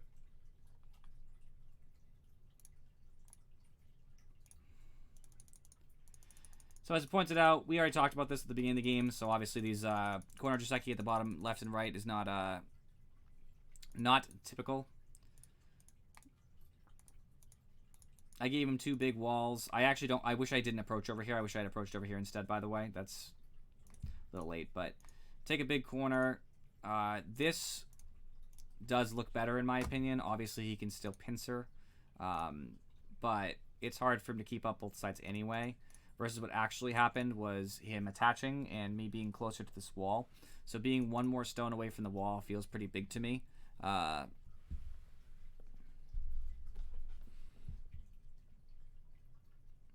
So I don't know. I don't love this.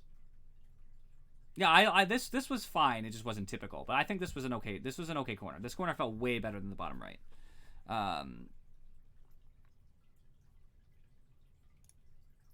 Okay, I would stand. Basically, it's kick and stand. I don't think he can Hane because it's questionable. Oh, you mean to start here. Right, for me. He has to cut. That looks kind of rough for me. I'm not sure. I'm not very good with these sorts of variations. I can't even really play them out, to be honest. Over here, I really could have, instead of letting him get so much space, I could have just right here, just kind of taken an extension from my wall or something. Because obviously I can pretty much live with this. Like, he can try whatever he wants, but I'll just move to the side. And if he tries to, like, poke it out, like, it's pretty hard. Like, over here it's a little different because this isn't plugged yet. But it's kind of hard for him to, like, poke it out directly because... at any other point in the wall because there isn't that weakness. So just where there isn't a weakness, I could have jumped in and been fine. I did end up connecting because of his mistake. He should have stopped me. And I didn't jump in early enough. So I actually think I should have ignored this. Where was it? I looked at this and thought I was scared and I shouldn't have been. Right here should be my first move to reduce. Big dragons are hard to kill, but they can die.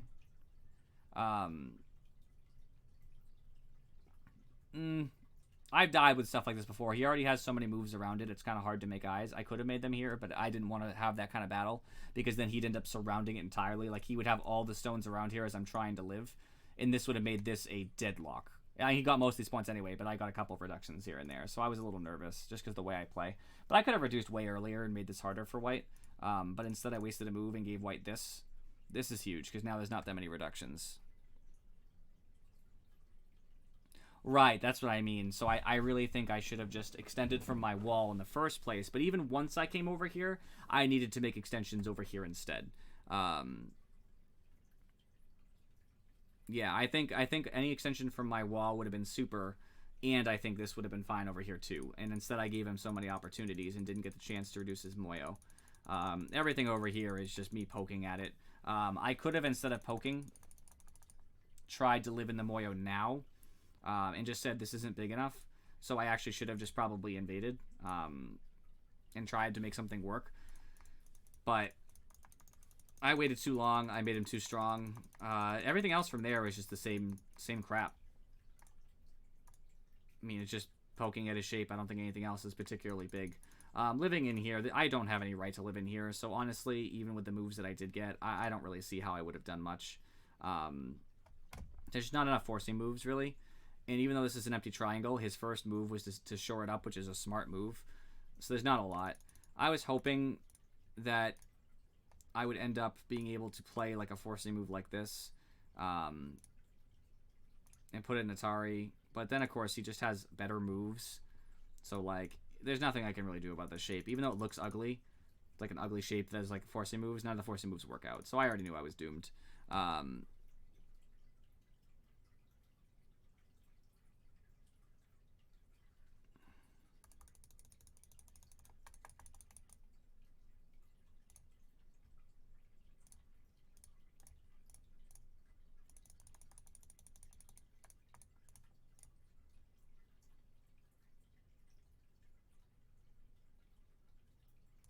Q8 like this.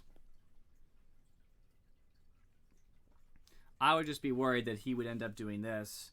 I can try to cut, but that doesn't seem strong here. Well, Hane, I mean. Now Haneing seems better.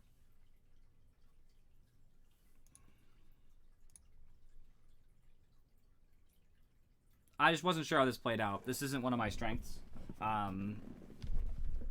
So I'm not really sure what ends up happening. I know white doesn't have a lot of space, but neither do I on the bottom, right? So, like, I feel like right over here, I'm not going to live. This is what worries me, is that, like, all white has to do is extend, and, like, yeah, I'm going to take a liberty or something. I'm not even sure where, but the ladder works for me, so I can ignore that. But what I'm more worried about is, as long as white can gain more liberties, which I guess is hard. I don't know.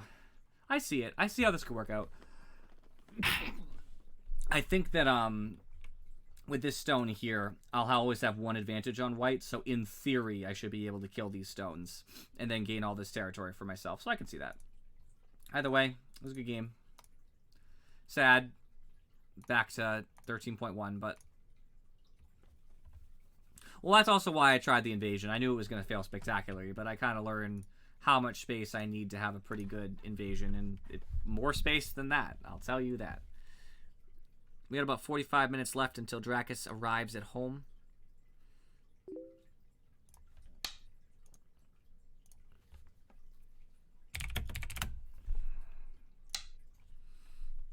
I like being white more than black, too. I love Comey. It just feels good, you know?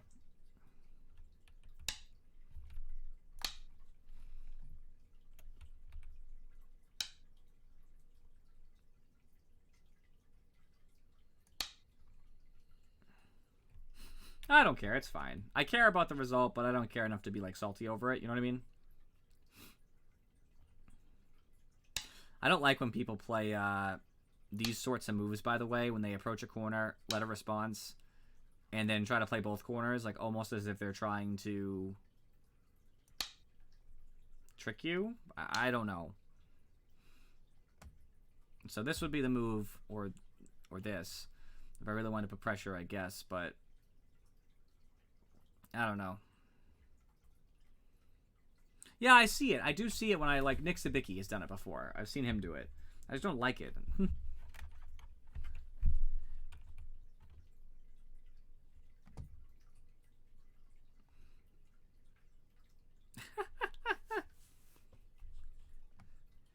I do wonder how I can make this look bad. Obviously, we talked about this before. I could just play this straight. It's fine. If he tries to pincer me or something, I can always just jump out. I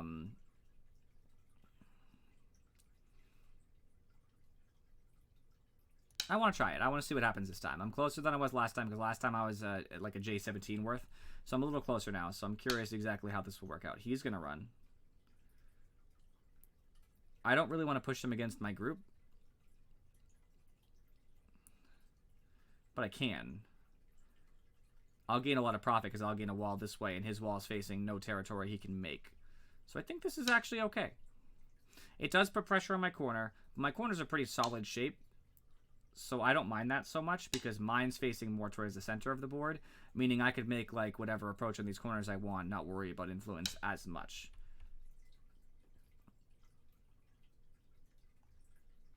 These are not connected at this current moment in time, but they probably will be. I think I can leave it. I put pressure on and got some influence for myself. I think I just want to approach one of these corners now. How to approach is the question, though. This is I don't like 3-3s. So I could always approach like this, because if he tries to play something over here, it's already in the shadow of my wall. But if I approach over here somehow, which looks bad, but you know, if I it's just so low. I don't really want to approach it on the side because that's the problem with this low move. I'm wondering if I could approach like this too. I just don't know the Joseki as well from this approach.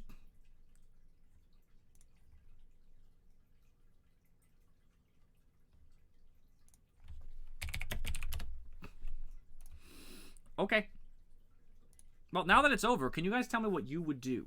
Like, I'm thinking the upper right corner, but do you guys think I should pressure this more? It just feels so solid because it's not connected, but C18. for me.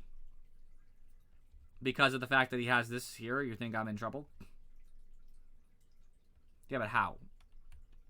M17 from someone else? That makes sense to me. M17 is a move I was considering playing in here. I actually was considering playing more like M15, but like I was considering that too. The thing is that corners are so big that I was thinking, so I'm going to go to review for a second. I'm not going to review the game because he just resigned so quick. But at this point, I was thinking about a couple things. I could try to approach this and use the like a high approach or something to make this wall look better.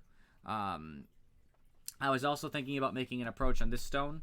And after, I don't even know what you do in this case, to be honest with you. But I'm not very familiar with those sorts of Joseki. Can you do this? I don't know why you would. I don't know. Let's just pretend he does something strange and, like, I don't know. I live. Then I was thinking, like, he doesn't really have a lot of time. Like, yeah, he could come do this, I suppose, if that's what he wants to do, but he's not really connected to his group. So, like, I could actually try to crush that stone.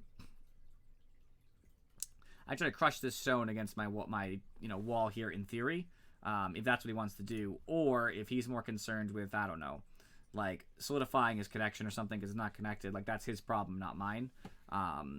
At some point, I would probably, like, if he, let's just say he was worried about the corner and he was like, all right, let's just take the corner, which he won't, but let's just say he did.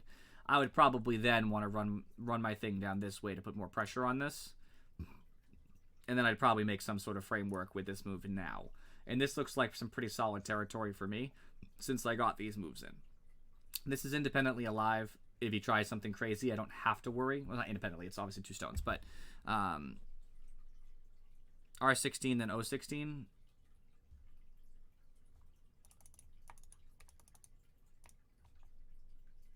All right, he kicks. I stand.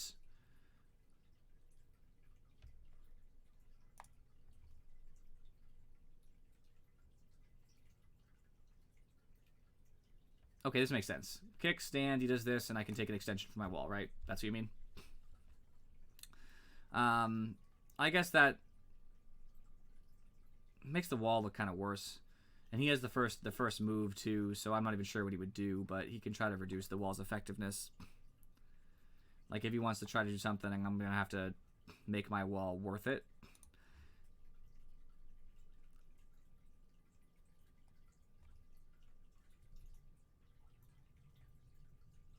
I don't know. There was options. The game played out really weird. And honestly, one of the problems is I don't know a lot of Joseki around 3-3s. I know technically people have told me before, like, you can just play the 4-4 and just basically do a typical Joseki, but black gets the advantage because... Oh, sorry, the inside gets the advantage because they actually are a move up. So in a normal Joseki, the person who holds the 4-4 gets the next move. If you own the 3-3 and someone plays, the inside person gets the next move, and that looks much worse. And I don't like that so much because, I mean, this looks awful. So, like, you can't play that way. So it has to go differently. I'm not sure. I'm not sure how to play around 3-3s very well, but I'll take the win. Just hovering between 13 and 14. I'll take it. What was that? 12. Okay, so I said 13.8. I was like, 13.8 should be considered a 14Q. That's weird.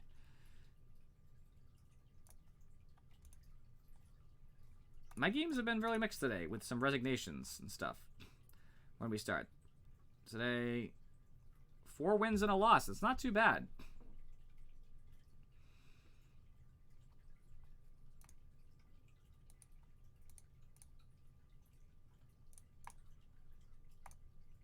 I don't know. That was a really weird game. Sometimes when people play like 3-3s or certain 3-4s, depending which direction they're facing, I'm not really as familiar with Joseki. So, like, probably my weakest part of the game, and I mean, like, the absolute worst, is Joseki. When I was taught Go, Joseki were not emphasized at all. There was just a couple key, follow-ups that were more emphasized and the general principles behind why they're okay. So sometimes when people do Joseki I'm not familiar with, I suffer. Or certain times I don't remember the follow-through for certain things. Which obviously is something I have to improve with, which is why I love to play players who are all about, like, the corners, right? Like, when they just play in the corner and they're happy to play the corner and they don't play, like, weird moves, like, okay, let's just play a typical Joseki. I get to see the result of that Joseki and see if it was good or bad. Well, right. So, like, some of the Joseki I know better. Obviously, the typical approach, back up, corner, corner, base, base. I know that, off a 4/4 stone, I know that pretty well. And I know a couple, like, weirder ones, too.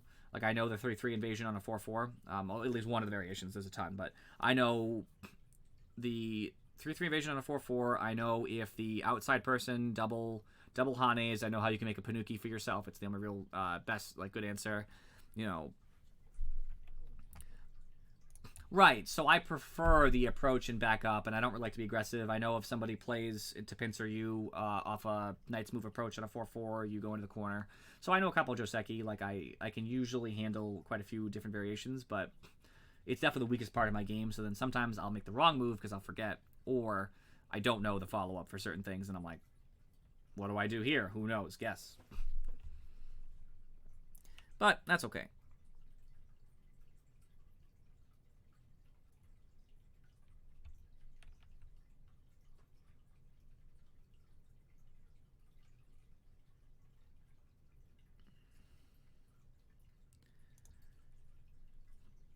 Basics are overrated. You got it. You got it, Eric Jean. Absolutely. Who needs basics? We just guess. We just throw stones in the corners and just hope it works out. I will say, I do realize, though, sometimes my opening, the general opening, is really what costs me a lot, because I end up giving my opponents a lot of influence, or they crunch me too much in the corners, so I lose like 4 points here, or 4 points there, or whatever, 6 points here. And so I'm already at a deficit going into the mid game, so even if I play kind of okay, which depends, I'm already at a deficit, so I need to play like really, really on my game to win. And so one of the reasons I like playing people who are around my level, like right around, versus stronger opponents, is because stronger opponents, sometimes I don't learn as much because, like, everything goes wrong. They just close in a Moyo and that's it. Versus when I play a little bit of weaker opponents, I can kind of see them do the same thing. Like, they try to close in a Moyo, and I'm like, oh, they're a move too late, they're a couple moves too late, or like they have a weakness, and I kind of learn how you have to build it in a certain way. And I learn more about me building and then them pushing, and like, oh crap, like that didn't work, but they could have with such and such a move. So I think playing against a variety of different strengths of players does help me, because I see like that spectrum. And plus, also, whenever things go really wrong, Sakura usually shows up and is like, hey, that's a 100% unacceptable move. He yells at me. He's like, that move, awful. He's like, take that move out of your repertoire, or right now, it will not serve you. And I'm like, oh, I see.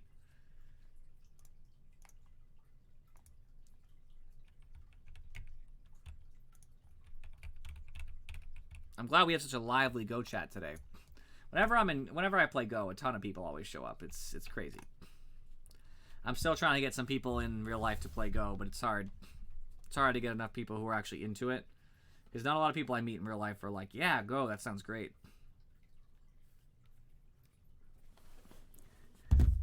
Ugh.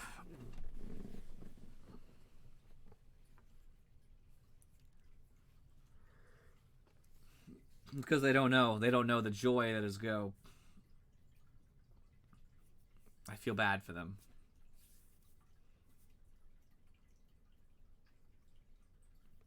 Waiting for this game. Let's do it. The one thing I do like about OGS, by the way, is that compared to other servers, OGS is one of the tougher graders on rank, to my understanding, from multiple sources. So, like, even though I'm a 13Q right now, that puts me close to about a 10 or 11, depending on which server we're talking about. So, like, if I ever went to a tournament, I might be a better rank in AGA. I might be like a 10 or 11, which is respectable. I'll take it. That's maybe, of course, who knows, but who knows how I would play. Also, I might play very bad that day, so it's possible that won't be consistent. But, just an idea. This is not enough time to play game for me. I do not like this. It stresses me out. Plus, then if the chat's popping, I can't respond because I'm too busy just, like, going into it. I like to have time just to think, you know?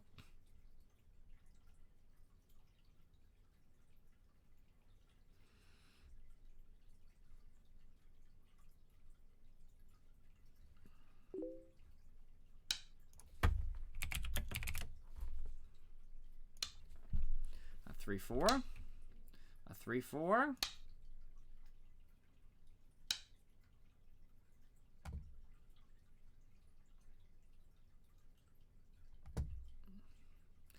So why not Pincer? This is what I'm considering right now. This doesn't put a lot of threat on the corner itself, because the stone is entirely unable to connect, and so it doesn't give me a lot of pressure during the Joseki. So I don't often see this move off a 4/4 stone. I can Tanuki this too. I don't see what the follow-up is, and so I'm very tempted to Tanuki this. I think he might attach. They might attach. Obviously they disconnected, but I'm going to think about it then. If they're disconnected, I have no reason to play right now. Oh, I guess my time is timing out, so that's one reason. I'm curious what happens if I just like Tanuki. I think Tanukiing is fun. I want to see what happens if I Tanuki, because I would much rather play on this stone, because this is an uneven stone. It just looks more interesting to me, so I actually just want to do this. Now the time is on Ashley.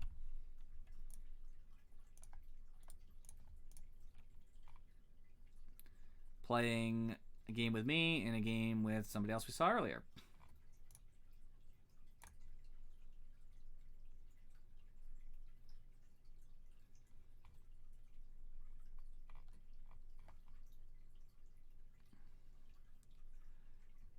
Today, timeout, resignation, cancellation, and then 3 games that were resigned. Possible it's an internet connection problem, to be honest with you. That's a 9x9, never mind, I didn't realize that.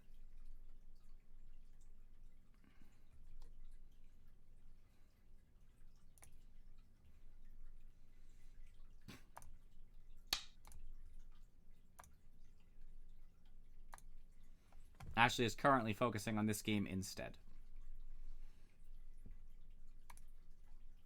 That's fine. Waste your time. I wasted some of my time with these first moves anyway, so as of this moment, Ashley has less time than I do. Well, as of a couple moments ago.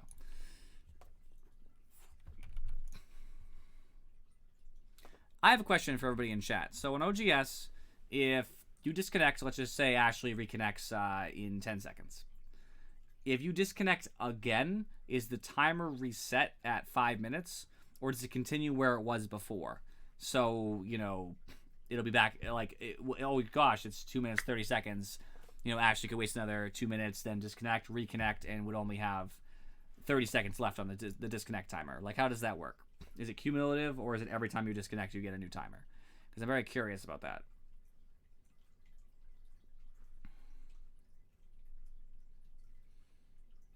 Almost certainly cumulative. Okay, thank you.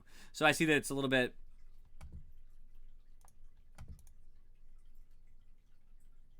Okay, so if you disconnected for like 3 minutes and then played 100 moves, it would probably go back to 5. Okay. That makes sense, I guess. That seems fair. If you play enough moves, then they're not going to penalize you for like a oops, like a second thing happened. They're not going to be like, oh, like, too bad for you. So everybody in the chat, how do we feel about this Tanuki over here? I feel like it's good because my Sakorath, GoTutor, told me before that making sure to play uneven corners is a big deal. As far as Tanukiing is concerned, it always depends on the follow-up.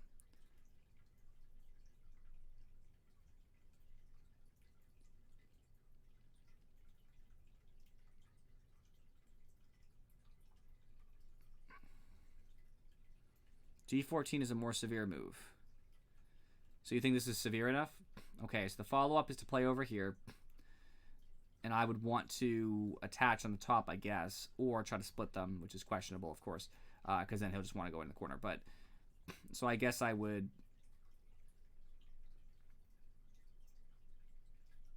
play up this direction. I guess I could just kind of play over here, but okay. I'm sticking with it, though. I mean, I asked for it, right? Assuming that Ashley comes back in the next 45 seconds. But lesson learned, right? Yeah, no, it looks like it. I kind of agree, because anything I play here, black can always... black's on the outside. Yeah, so if this just DCs, I'm just going to play some variations. Just kind of see. Because they... kind of looks like black lives on the outside and white lives sort of small, which isn't great, obviously. And black's loose, which is the one benefit, is that black isn't like necessarily touching white, meaning black can Tanuki whenever black wants, and there's not a lot of good options to push against. Which I've heard from Nick Sabicki recently, is that a lot of computers like to not touch. Okay. It said I was ahead. Funny enough. So if I Tanuki, basically, black plays f16.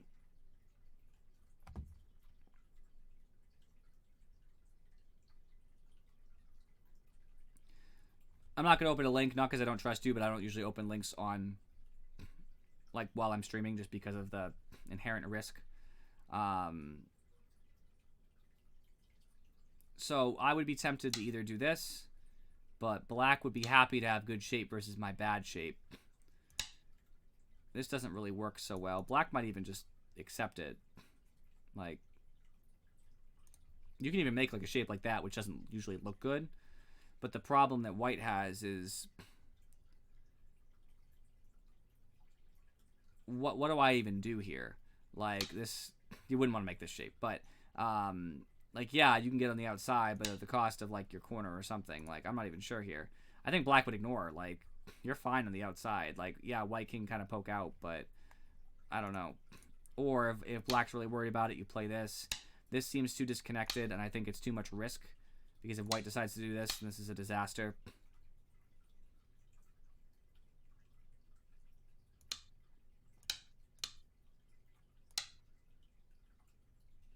Yeah, this just doesn't live.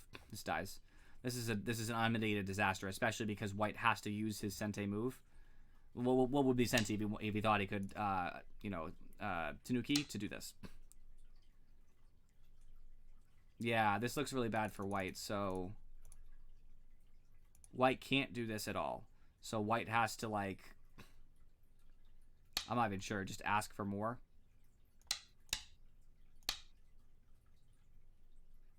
I don't even know if you do this. White still has to fix, but is it worth it?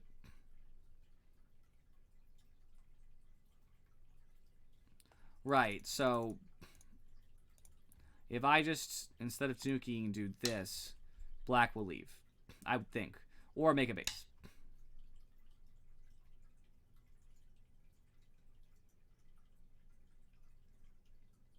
Yeah, I can see. And this threatens to take a very big corner later. Now, obviously, in theory, depending which stage of the game we're in, like later on, this could be a threat because this... No, it's fine, actually, because I think this cut doesn't work for black either. Oh, maybe it does.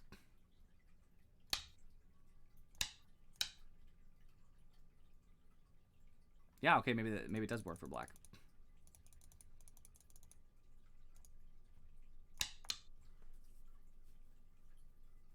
Yeah, I can kind of see. So, like, there is some Aji later. But, you know, even if black does this, like, that's fine. Black can take part of your corner. You know, worst case scenario. Or, like, that's fine. Black still has to defend. You kind of extend it. Black can threaten stuff. And, like, yeah, you get a... It looks like you get a pretty nice result. I can kind of see, like, a couple different variations in how that would play. Can I actually play, like, a full game for once? I like gaining rank, but the last one I did, I can kind of see like how different variations would play out.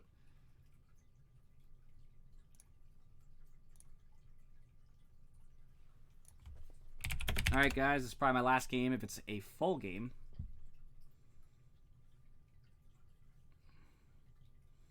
Because I only have about 18 minutes. I mean, I'll play the game out, obviously, whether I have 18 or not, but...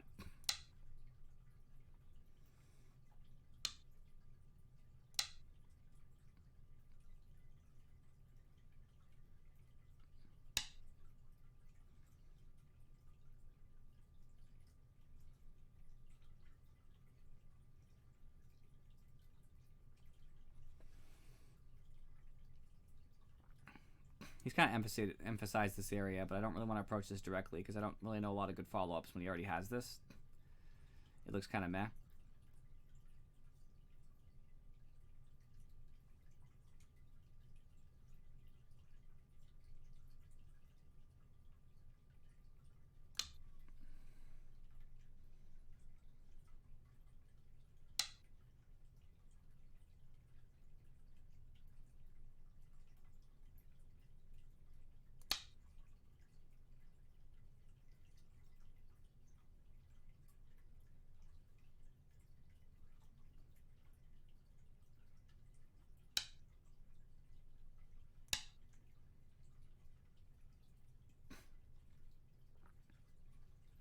The good thing is this is uninteresting now because of how low these stones are together. So, like, he could try to play something in the middle, and that'd be fine. This extension still looks big. Unfortunately, there's not a lot I can do about that right now. And if I play here, he'll be the first person to be able to play in between my stones. Splitting just doesn't seem like it's worth a lot because the number of points that are actually here with this, it's not a ton.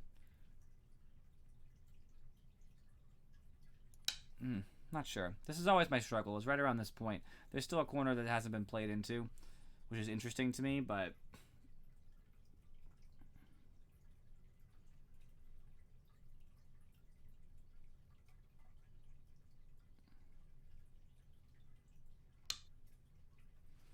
split the stones, it's fair.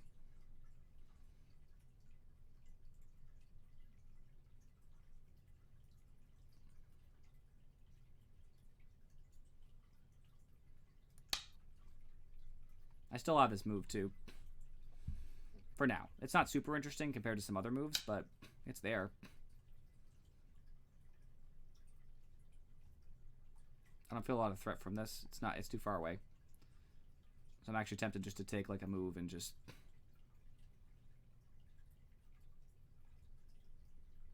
I don't know. Third line doesn't seem very interesting, but fourth line seems too uneven for my corner.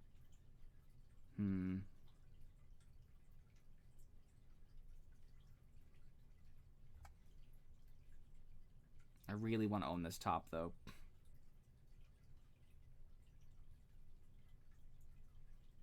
We'll see what happens. I might be asking for too much with that move.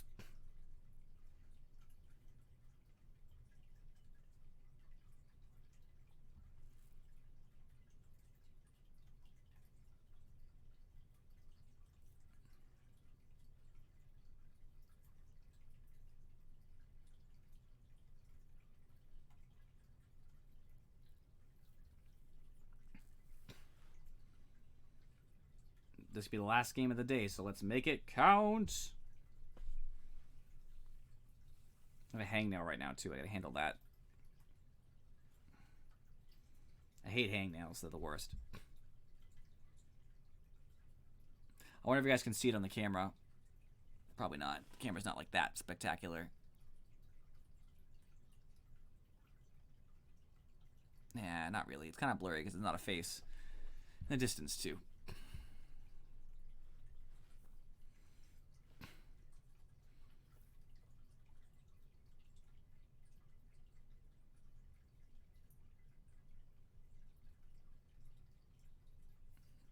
He's making me nervous. Okay, there we go. Okay. He's going to end up trying to wedge in between, and honestly, I don't find the difference to be that phenomenal here. I don't really want to give him a wall, so I think I'd rather him wedge in for equal compensation. Can I live here, though? All of my extensions look kind of bad from here. He's just a little bit too close. That's kind of what I'm seeing here. But he's also making a big framework. I think I have to. I kind of have to do something here. And if he plays too close to me, I'm just going to have to jump out into the middle and just live there. I'll make a stick and I'll extend from it the way you're supposed to. This looks kind of bad because I'll get undercut. So I think I'm just going to jump out.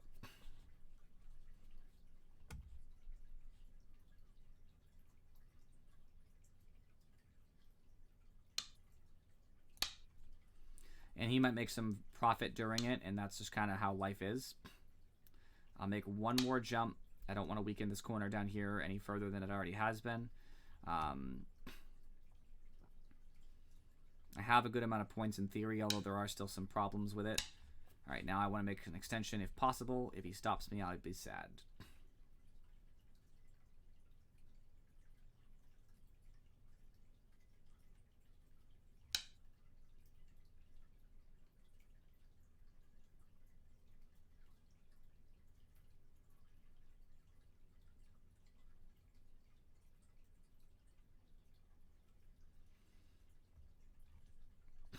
I mean, unfortunately for me, that's kind of where I need to be that move. I could have done it a move ago, and I guess that would have been nice.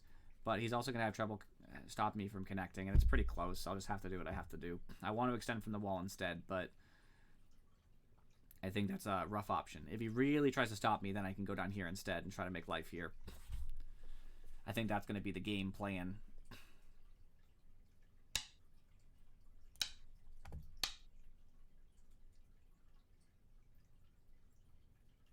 That's better.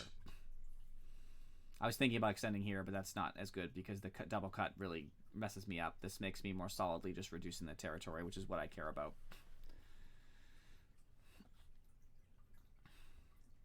And like, yeah, I took a couple points away, but I just don't care enough about all that. This isn't severe enough to worry about this cut yet. That's fine. I think... I mean... I think I can do this. Let's make the big bulge. It's okay for eye shape, not great. I didn't want to be sealed in the bottom, but in the same token, I'm kind of reducing his moyo this way. So that's more what I'm looking towards. If he makes another move over here that isn't essential, I'm going to have to make a little reaching move because I feel like... I feel like he's putting the pressure on. Okay, he fixed his cut.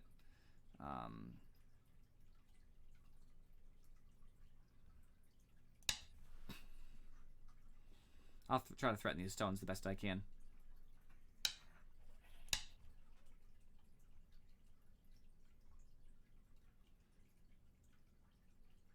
Just reducing more points, basically, because now it's harder for him to disconnect them in case that happens to be important to me. So I'm just looking at this potential and saying, look, like this should be connected in one way or the other. He can only really stop one easily.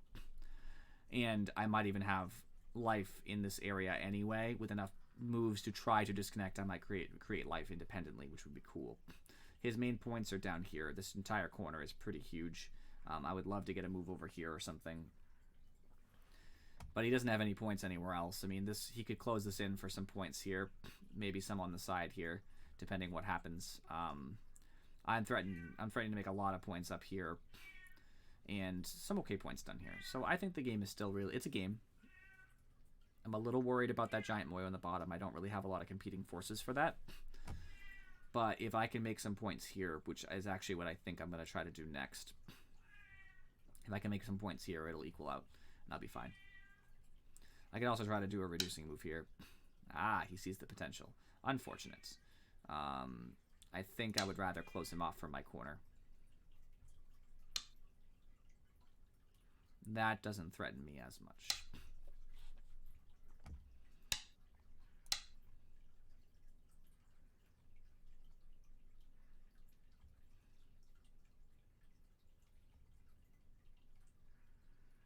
The best thing, too, is even if he tries to cut this off this way, it's still over. This is still over here, so I'm not even worried about it.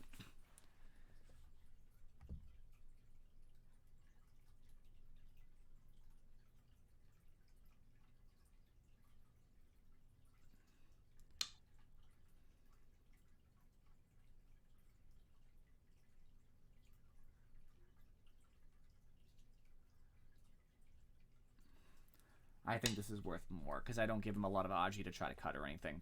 He might Hane, but then I'll just do this. And now we have one cut to worry about. Cool. He took away what would have been my moyo, so I have to go back and reduce basically now. There's no points here for him. He was just reducing my points, my potential points. He did kind of secure this upper right. Sorry, this upper left. There's still the potential for an invasion. But not for free. So I got to get in here as soon as possible.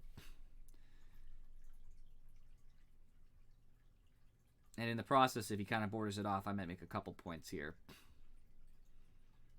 I got Comey too. Can't forget Comey. Everybody's being so silent in the chat. On edge, I know. This is also worth a lot right here. The difference is that I get like 2 points and he doesn't get like any of these, so he loses 4. So that's like a 6-point move. It's not huge, but could be more in theory because it threatens a follow-up, so it's Sente. Because if he ignores it, then I do it again. Or I Hane. I actually Hane. I Hane, which is huge. He has to answer. Well, he has to answer if there's nothing huge over here, of course. I mean, he doesn't have to answer, but it's a pretty huge move. Okay, he saw that. I think that's astute of him. Since I can't go in there very effectively, I think the bigger move then is to try to... Born Root, welcome. Thank you for the follow. Much appreciation. I think another good move would be, in theory, to stop him from extending this out. I'm not sure. This might be asking for too much. So many points down there is the problem.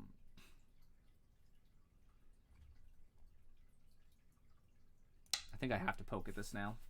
And it's only going to be like a one move thing, but I think the difference is pretty enormous. I do end in Gote, though. I guess that's not a good idea.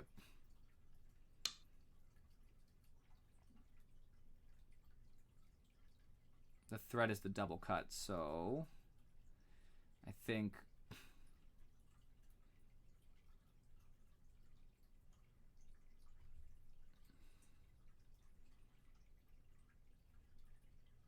I have to.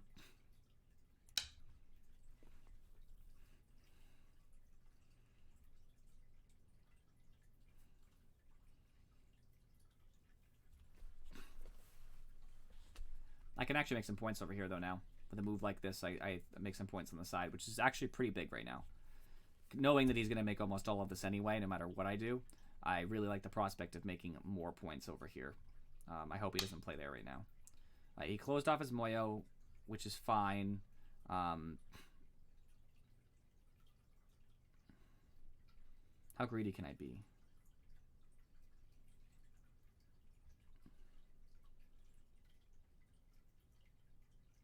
Hey, being new to Go is a great thing. You know, I'm not new as far as time is concerned, but like new as far as experience is concerned. So there's always respect for new players here.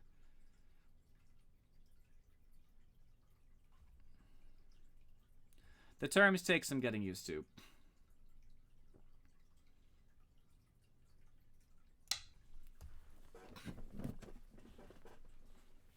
This is a good, this should be okay points, at least some.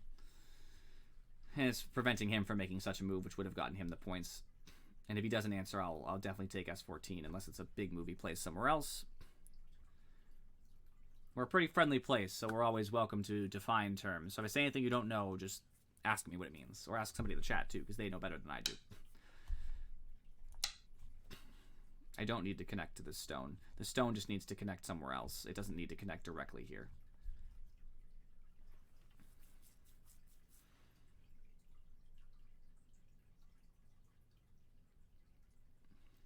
The Go community in general is so accepting. When I started broadcasting Go, which isn't my normal thing that I do,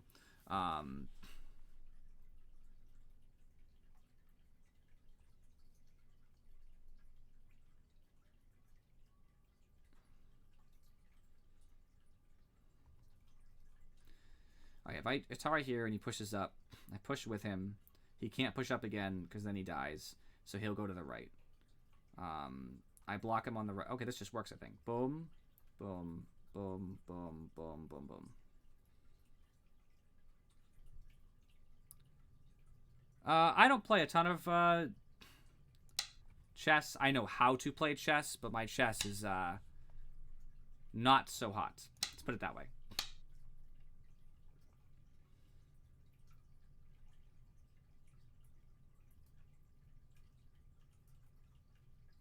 I'll be happy just to keep all of these stones independently alive. That one stone I threw was just to make sure.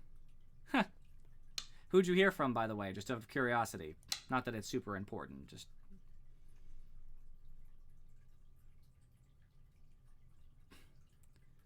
just curious how word travels.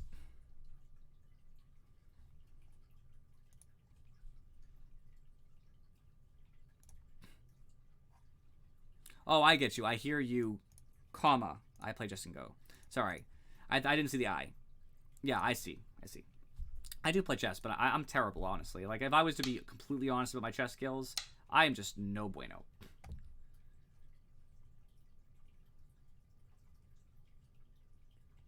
Like, I don't even remember the rules consistently for how to castle in chess. I forget them all the time because it's different based on black or white.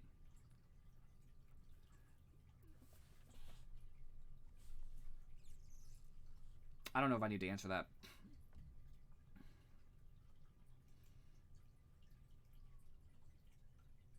An interesting move?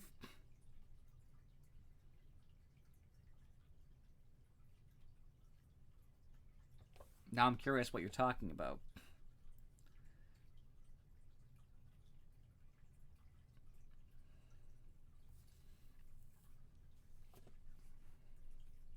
I'm assuming it's with this.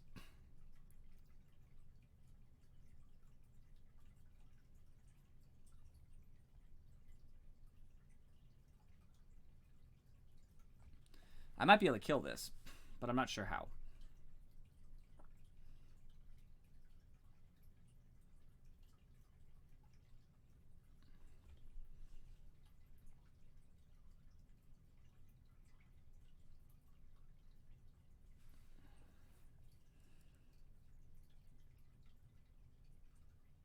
I actually think turning here is probably bigger, to be honest with you.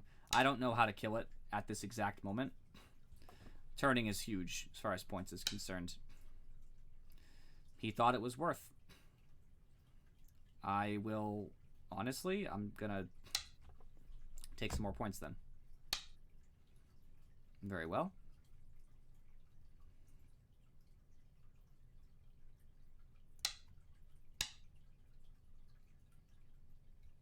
I thought about it, but I wasn't sure if it would die or not. So I wasn't sure if it was worth cutting. You know what I mean? I could make some points here with this. Maybe. If I make points here too, and all up here, I think I'm in a good spot. Cut first, think later. I have heard that before, actually, funny enough.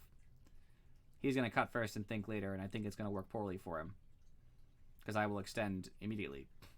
And this is independently, will be fine. He'll actually short my Moyo for me. A small little Moyo here. His Moyo's too big, though. I think I lose this game. It's not being generous enough to him. Although it's not giving me these points either. So it looks like it's close, actually.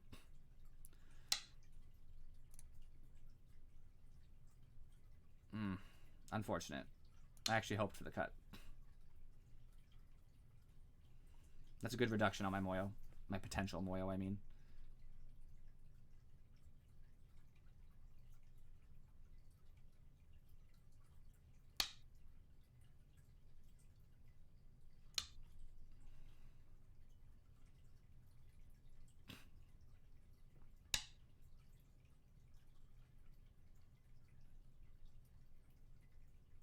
You trying to stop me from taking these points from him?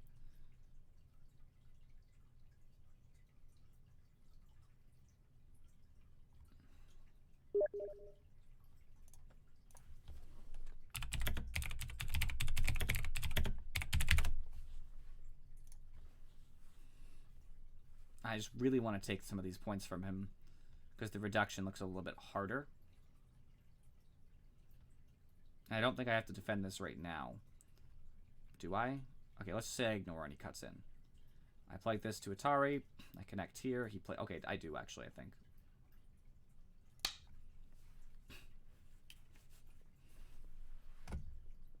Although I guess I could have lived independently here if I played over here. I'd probably be alive. So actually, I kind of regret that move because I would have been fine if this was cut in half.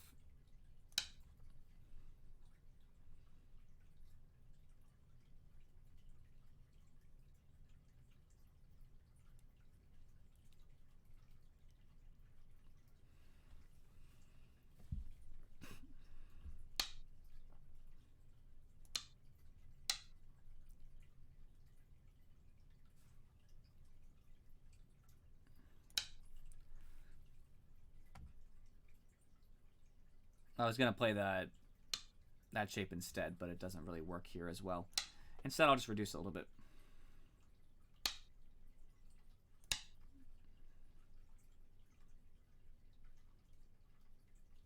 Make sure he can't make points in the middle here. This is all I care about. As long as these points are dead to him, I'm happy. This is enough points for him. I can't let it be any more than that. And I'm having problems because it's being really honest about what points I'm making, minus like a couple down here. That's because of that.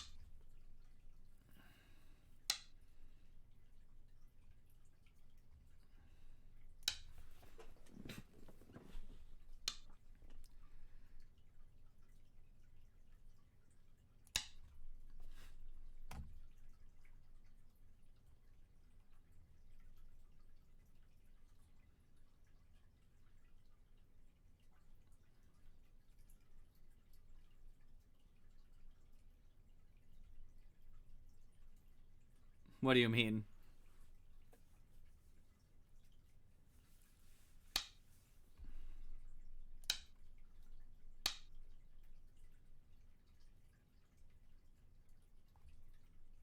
This is a problem because when I cut...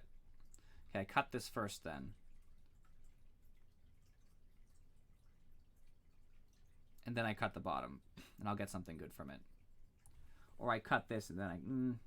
10, 9, 8, 7, 6, 5, 4, 3. I don't think it works. He can ignore one of them.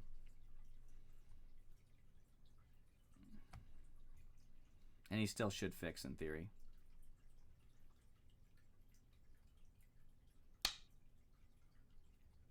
Fair enough.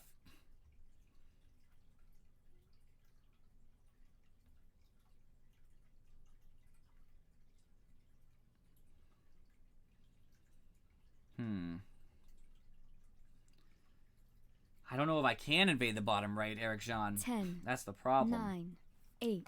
I think I want to push 7, my boundaries first. 6, like here. 5. I want to solidify some of my points and also make my corners a little bit less assailable at the same time. Although I suppose that one was Gote because he has this stone here.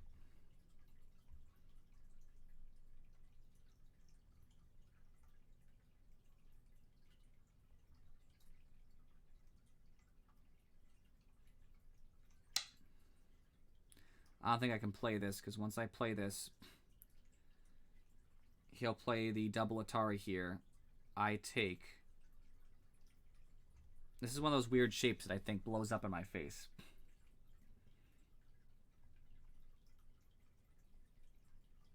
Ten, 9. Does it though? 8, 7, 6. I can waste 5, a period.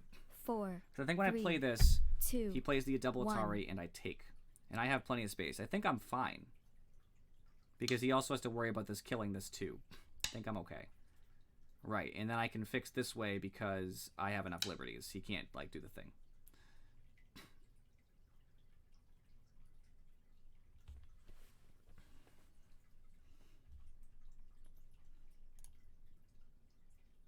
It says I'm winning, which is crazy to me. It's not even giving me those, because that's still invadable, of course.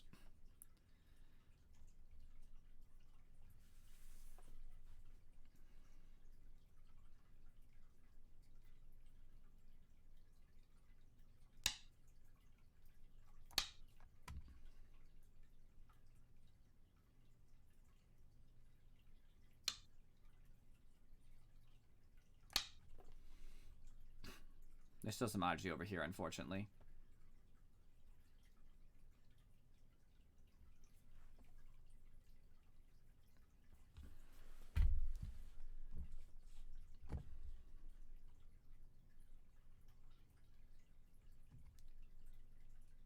I'm not sure how to invade this effectively. I'm not even sure if I need to yet. There's other big points on the board.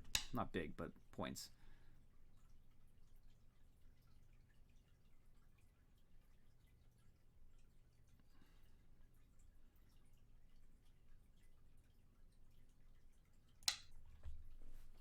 He's starting to make some points over here, which is a big problem for me.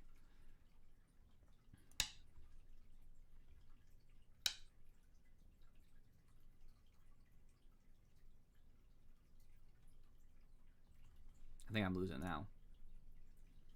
I'm not, wow. What is up, R Shields? Welcome.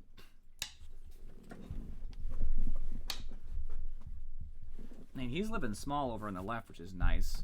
How are you today, my friend?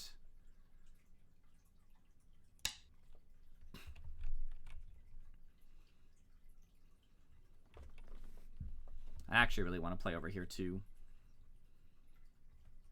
Glad to hear it.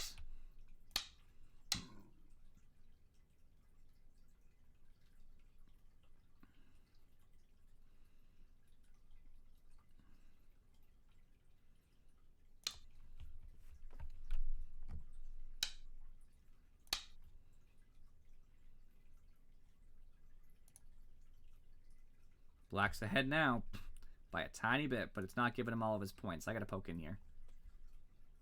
I should have done that actually last move, but whatever.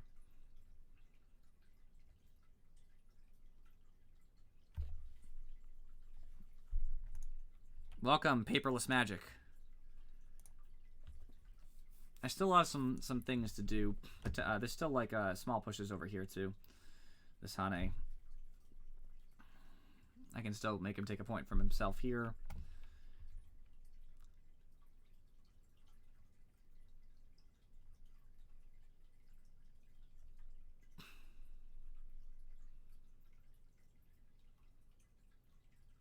Yeah, this is actually worth a good amount, the double push here.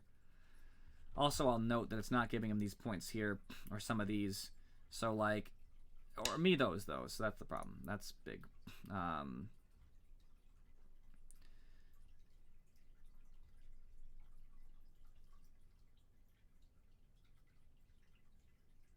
Must have been a little while ago. This weakens my invasion, potentially, but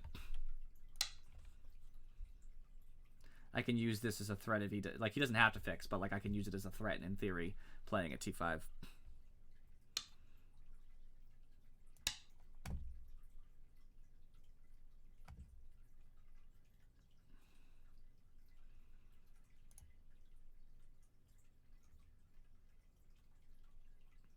It's not giving him any of this. I have to invade, otherwise I think I lose this game.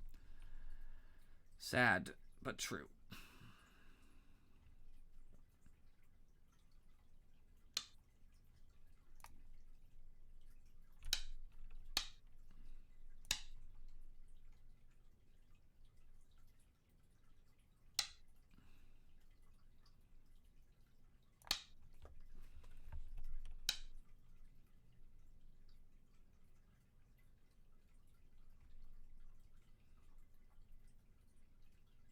Right, that's what I'm saying. I got a peep to help me with the invasion down here. I'm just very bad at living in the corner, but I'm going to try my best anyway. This over here doesn't actually affect the 10, the corner. 9, 8. It's too, like, because of the way these stones are shaped, I have to live over here. So this doesn't really hurt my invasion very much, and it takes a point away.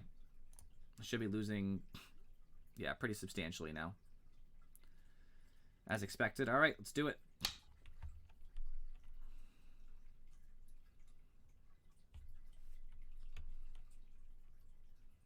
If I can live in here, woo, that'll be good.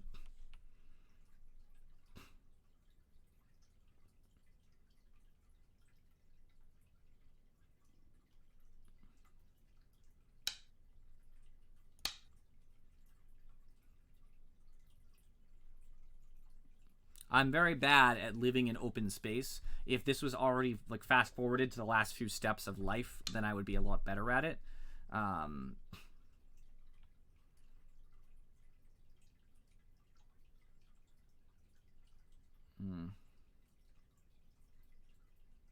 I think I'll take the crosscut. It gets messy, but I think it's going to be good anyway.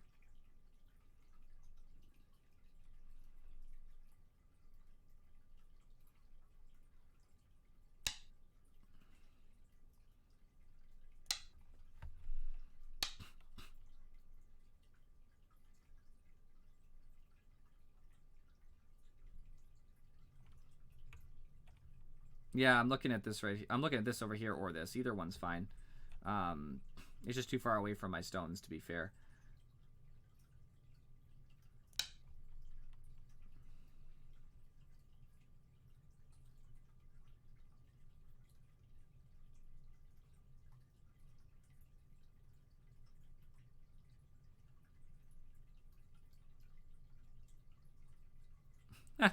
It's worse than the basics. How, Eric Sean? How? That's a problem in theory.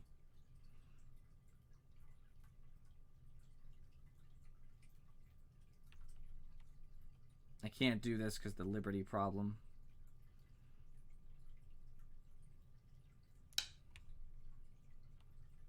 I mean, at my rank, yeah. They will. If you're a 13Q, they will.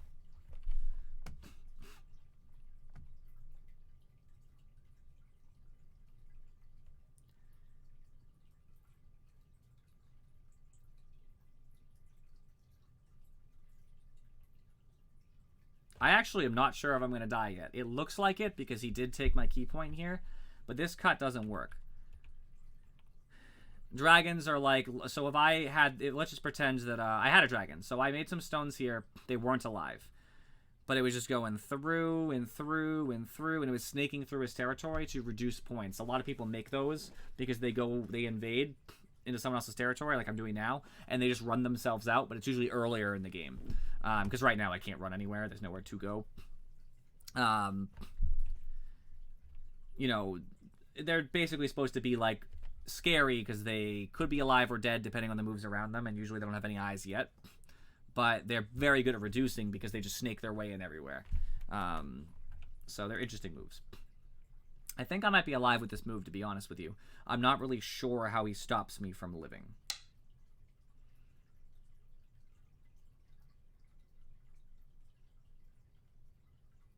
Okay, now I'm not sure.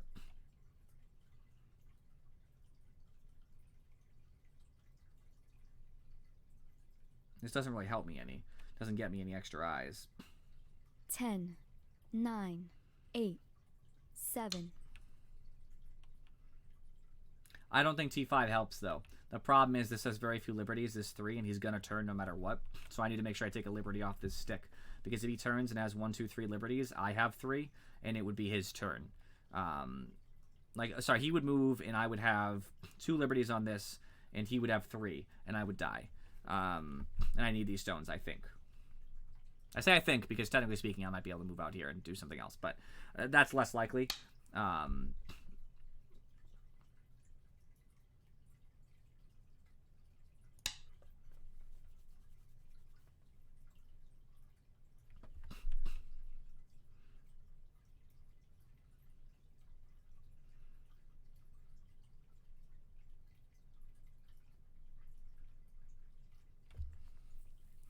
Not getting sealed in now is a pretty big factor here.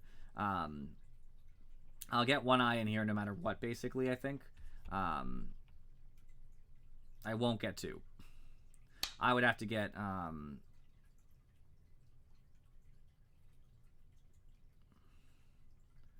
have to take this now. I'd have to get this play, but I can't take it until the liberties are better, which I'll grant does stink. I think I have to also kill this now. No, I can just connect and have 1 eye. Alright, but I only have 3 liberties now, so the pressure's really on. 1 eye, 3 liberties, let's go.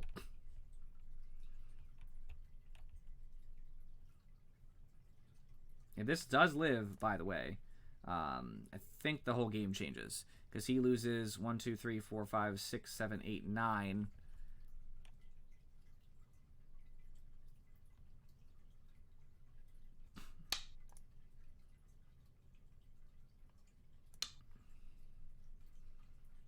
I could have used a lot of Agi right now. Huh.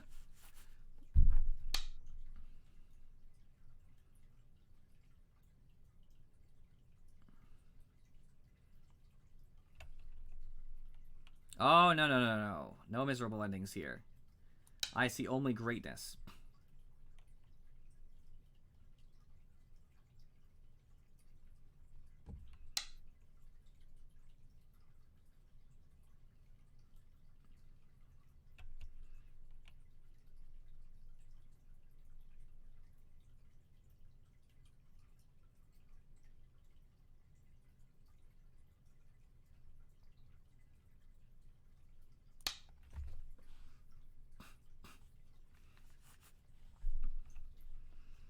I'm going to use this in a second.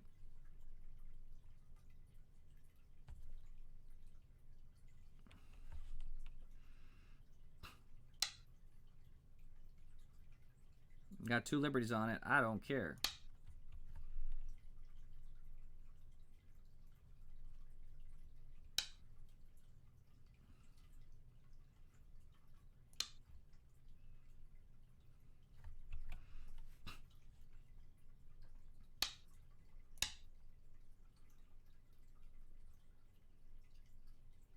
He's going to have a co-threat. Nothing is worth it. Honestly, I have to ignore whatever it is. I lose the game if this dies. It literally does not matter what he threatens.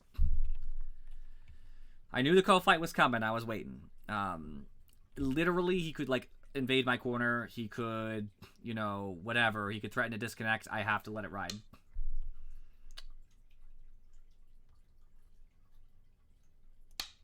I think that dies now. 1, 2, 3, 4, 5. He can make one eye. He has to reach out for his friends, like, right now.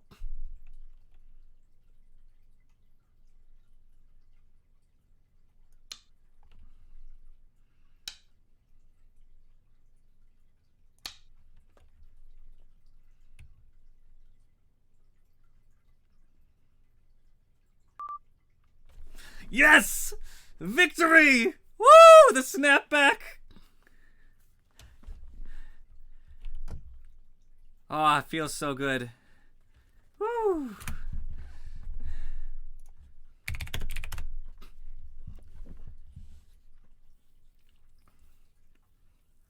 Yo, there's nothing that feels worse, though. I actually very much feel for this person.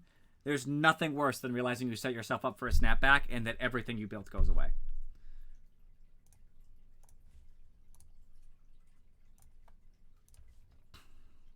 I had to tell my friend Dracus, maybe we didn't have him here.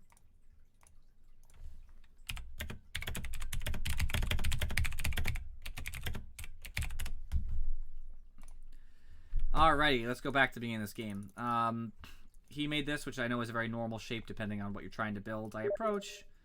I think this is pretty normal so far.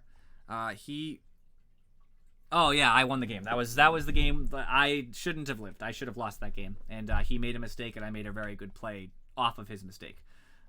Because he shouldn't have. He should have killed me, but mistakes happen, you know.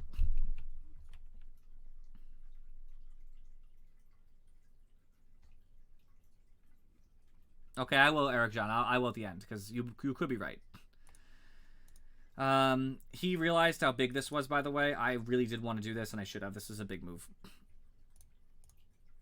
He split me. I live on both sides. I threatened to make a pretty big thing, but he has a huge framework. I need to, like, right now reduce it. I know that's important, but, like, I need to get in there, and I probably needed to be, I probably need to be a little bit more to the side, I think, maybe.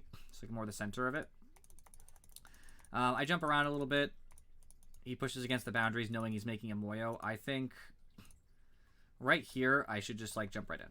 I think I'm fine. I have eye space. I think that would be better. He would have got less points significantly. He ended up getting those moves. Someone said I could have killed him here. Right here. Before he moved. So here. I'm assuming it's because I can cut here. No, not there. I can cut here.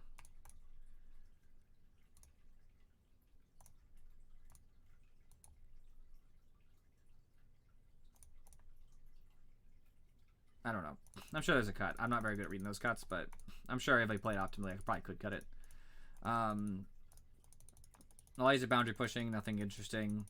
I let him take that in-game move, which was huge, by the way. I really needed this. This is very big. It's my bad.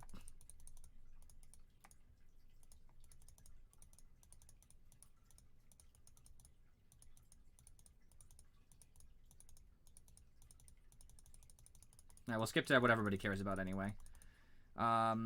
So, I go to the end and we're going to read back. So, number 1, he did not need to... He could just... I guess I kind of would just take that, wouldn't I? Nothing's worth it. Okay, that's fair. He had to connect in theory. The problem with it is that I do this. He threatens this. How did I actually play it?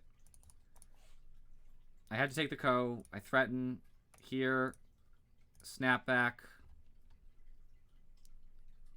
Alright, see ya, Bornroot. So, Eric Jean, what did I miss exactly? So, right up to this point. He takes. I take. What am I missing?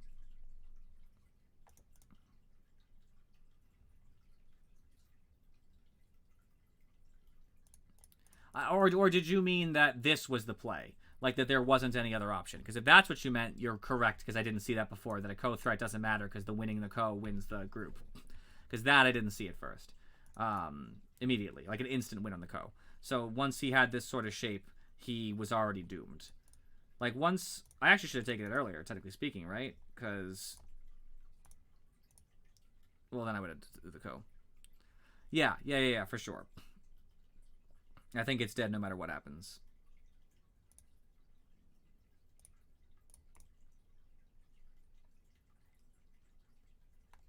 I don't know. Yeah, but absolutely. As soon as I take the Ko, he's doomed. But he had a chance to reach out, but it was before this. He needed to, right here, he needed to let me poke in there for the threat and just do this. And I think he's fine. Or, like, do this now, and I guess he'd be screwed either way. He needs to take that move, though. I think instead of the move he took, he should play down here. I don't have a lot of ability to cut him off, do I? Because he would do this, and I have to connect, and he's alive. Well, I guess not because of that. No, yeah, he's just screwed. Allowing me this shape here was really bad. When did that happen? When I cut. So he could have actually extended... I don't know. He was in a bad spot. This is a brutal cut to allow me to happen. Yeah, but obviously going towards the end, he takes... I snap back. He has to try to reduce me immediately, but I'm going to come out. I mean, he's going to lose everything. It's a good game, though. I'm very proud of that move either way. Almost up to a 12Q. Well played, everybody. All right, I'm going to go off for about 5 minutes because me and Draco's going to play We Were Here Together for the last 2 hours of the broadcast. For those of you who are just watching for Go, I appreciate you for watching. Those on YouTube, same thing. Appreciate you all for watching. For those of you who are going to stay around for We Were Here Together, I'll be back in about like 3 to 4 minutes. I just have to pee real quick. So, I will see you next time.